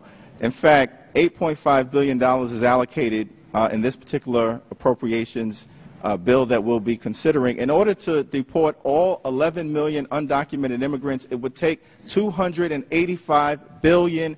And so my question to you is, if Congress has not given the President the capacity to deport all 11 million undocumented immigrants, doesn't the administration have the inherent authority to decide that it's going to prioritize deportations of felons over deportations of families? Congressman, with respect, I think this notion that the only alternative is to deport 11 million illegal aliens is a straw man that's put out there. I mean, what's at issue and what I think the Congress needs to debate is whether the policies of this administration encourage further illegal immigration into the United States or not. That's what's at stake.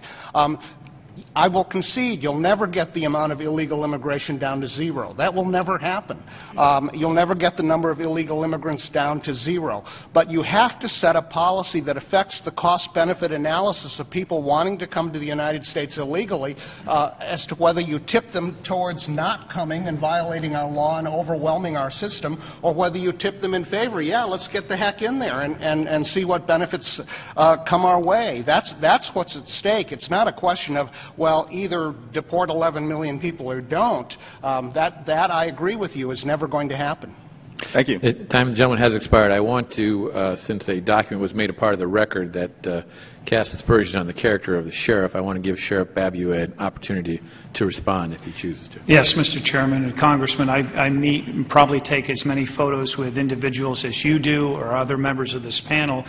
It never means that if I talk to somebody that I all of a sudden assume their positions or their beliefs or their entire history. Even though I'm in law enforcement, I didn't do a criminal history on you prior to talking with you, and it certainly doesn't mean that I subscribe to your beliefs or political views.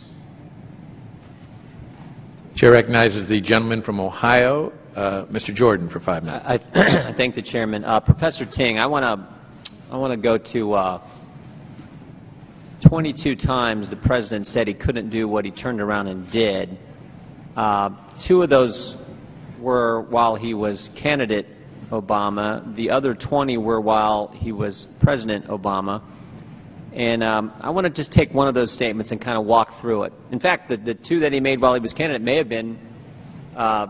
have had an impact on your decision to vote for him. I think you indicated to one of the members on the other side of the aisle that you voted for President Obama.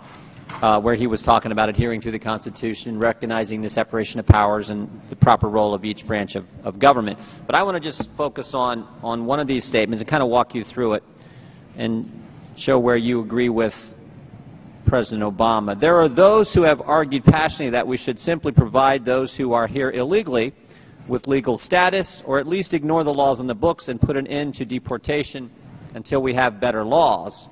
I believe such an indiscriminate approach would be both unwise and unfair.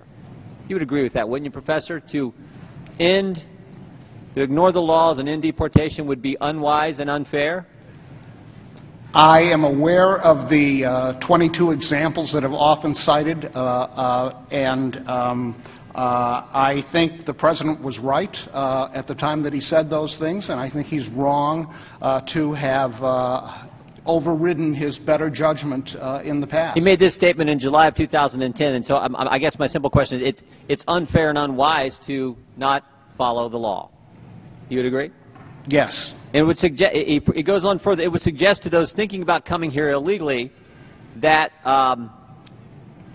there would be no repercussions for such a decision, and this could lead to a surge in more illegal immigration. If we don't follow the law, if we don't deport, if we don't do what the law says, you in fact could have a surge in illegal immigration, correct? Absolutely, and I think... and that's exactly what we've seen, is that correct? Yes, I agree. All right. He finishes with this. Ultimately, our nation, like all nations... Oh, let me come here. And it would also ignore the millions of people around the world who are waiting in line to come here legally.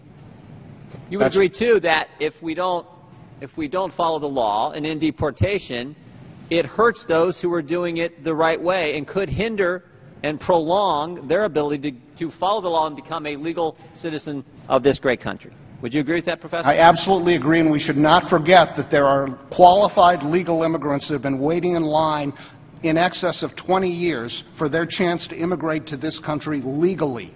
So when we're dealing with how we should handle illegal immigrants, we should not forget those people standing in line trying to do it the right way. No kidding. Okay, and then ultimately our nation, like all nations, has the right and obligation to control its borders, set laws for residency and citizenship, and no matter how decent they are, no matter those who broke the law should be held accountable. You would agree that the rule of law is important and those who broke the law should be held accountable, wouldn't you, Professor? Yes, of course. And you would agree that a sovereign nation has a right to control its border and actually set those laws. Absolutely. That people break, and then people break them, they should be held accountable. So here's the question. We have a bill that comes due, or a funding bill that expires in 24 days. And in that legislation, we have said, and we have done, exactly what the President said back when you probably decided you were going to vote for him, back in July of 2010. We got a bill that's coming due, and it's real simple. We say in that bill, we're going to fund and take care of Department of Homeland Security, but we are not going to allow the people's money, the American taxpayer money, to be used to violate everything the President said in that statement and to allow people to ignore the law and stay here and actually have benefits conferred on them. Do you agree with that legislation we passed out of the House, Professor? Yes, I think, frankly, Congressman, if you didn't do that, a lot of Americans would wonder why you didn't do that. Why you didn't fund all the parts of DHS except for the part that you object to. That's what should be done, and then you should enter into negotiations with the President and as in these to 22 statements where the President cited separation of powers, Constitution, the role of the various branches of government, the one power that the legislative branch has is the power to control the purse, the power of spending the taxing and spending authority, correct? Absolutely. And we should stand firm, particularly in a matter of this substance where it's about the rule of law, it's about the Constitution, it's about the sovereign right of a nation to control its borders, and it's about treating legal immigrants in a fair and compassionate way. We should stand firm on the legislation we pass. Would you agree, Professor? I do. Mr. Chairman, I yield back. Thank the gentleman from Ohio. They have called votes, but I'm going to try to get in the gentleman from Rhode Island if he is amenable to that. Yes. Mr. Cicilline from Rhode Island. Thank you, Mr. Chairman. Mr. Chairman, barely a month ago when this Congress began, the majority pledged to put aside petty and purely political disagreements, and we promised to Congress that would work constructively together on behalf of the American people. And yet today we find ourselves litigating the same tired and defeating arguments from years past. The Obama administration has made securing our borders a top-line priority, spending its limited enforcement resources on deporting felons, not families, But even as my esteemed colleagues across the aisle argue that this administration is not serious about enforcement, they're refusing to fund the Department of Homeland Security for a second time in the last 15 months. Until my friends on the other side of the aisle start to treat immigration reform as something more than a political talking point, we're going to be unable to achieve substantive, lasting progress on this issue. And this hearing began with the premise that the lack of enforcement is the challenge. And I want to thank Dr. Rosenblum for sharing the facts, which no objective observer could conclude that statement is true. In fact, that this is sort of unprecedented enforcement on virtually every measure. I want to make two quick points and ask one question. Sheriff Babeu, you said, referring to this memorandum of Secretary Johnson, I think you made the claim that it directed the Department of Homeland Security not to take action on any of the 11 million people in the United States, and it will result in 20 million additional people being allowed to remain here. And you pointed to page 4C. Just to be clear, this memorandum says emphatically, our enforcement and removal policy should continue to prioritize threats to national security, public safety, and border security. And what you referred to in 4C is actually one of the priorities for deportation and removal. So there's no claim in here whatsoever that supports the claim you made. And I ask that this article, statistics don't support Pinell Sheriff Babeu's statement on trafficking, which is from the Arizona Republic, be made February 3rd, 2015, which goes through and has a series of analysis done on the claims that you make and finds that, in fact, they are not supported by evidence. I'd ask unanimous consent that be made part of this record. Second, I would just want to follow up on the gentlelady's question from Texas, in which you gave an alternate explanation about your involvement in a controversy involving a school bus filled with children. And I'm quoting now from the from the Republic, an editorial in which they say, and I quote, hoping to orchestrate Arizona's own version of the raucous anti-immigrant protests at Murrieta, California, Babeu instead orchestrated a gauntlet of terror for 40 or 60 kids en route to a day of ping pong and basketball at the YMCA Triangle Camp. But wait, Babeu's manipulative grandstanding is worse than you may think. As dozens of protesters rolled up onto the scene on the Mount Lehman Highway, Babeu had the astonishing temerity to declare he was there to serve as peacemaker. Think of the pyromaniac who torches his own house, then throws himself on the mercy of the court as a homeless waif. According to one protest organizer, Babeu told her, quote, the only way to stop this was for our community and the area to organize. This is an editorial entitled Sheriff Showboat Babeu has disgraced the office. I ask that that be made part of the record. And now I turn finally to Professor Ting, who says that immigration is bad for American workers and jobs. The American Enterprise Institute found that temporary foreign workers, both skilled and unskilled, actually boost U.S. employment. The same analysis found that millions of unauthorized workers and the priorities of family reunification would help, that there was no evidence, that foreign-born workers would hurt the employment rate of U.S. workers. And in fact, two reports, one by the Congressional Budget Office, found that the gross domestic product would grow by 5.4%, $1.4 trillion, and wages would be increased by 0.5% for the entire labor force by 2033. In addition to that, there is a report from the President's Council of Economic Advisors that concludes that that average wages for all workers will increase as a result of the executive action. I ask unanimous consent that both of those reports be included in the record. And I would ask you, Dr. Rosenblum, is Professor Tang right that comprehensive immigration reform is bad for workers, American workers, and bad for American wages? Thank you. Well, we've had a lot of discussion about the economics of immigration. There are no economists on this panel.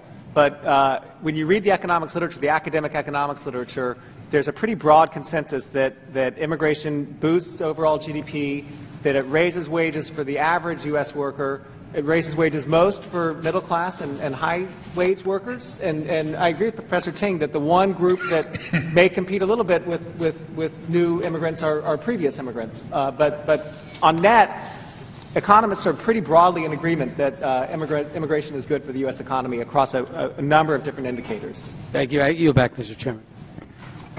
Gentleman yields back. We have a vote series, and we will. Yes, ma'am. I'd like to enter a number of documents into the record, please. I'd like to ask unanimous consent to enter these As expeditiously as you can so we don't miss votes. I thank you, Mr. Chairman, very much. I'd like to enter into the record data from the Customs and Border Protection indicating that apprehensions of unaccompanied children have gone down 38% in 2015 from the same time last year, and for family units, going down in 2015, FY 2015, from 2014, 12%. I ask unanimous consent to submit that document into the record. Without objection. I'd additionally like to submit into the record documentation from the Executive Office of Immigration Review indicating that in the time period of July 18, 2014 to December 23rd, unaccompanied children had a 14% absence rate, meaning 86%. Without objection. Without objection, thank you.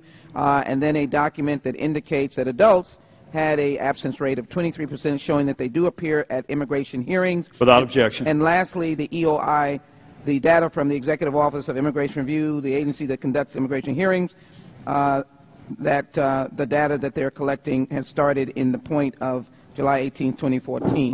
Without objection. Unanimous consent. Without objection, documents will be admitted into the record. To our witnesses, we apologize for the vote series. We are coming back, and we are coming back as quickly as we can right after the vote series. With that, we will temporarily be in recess.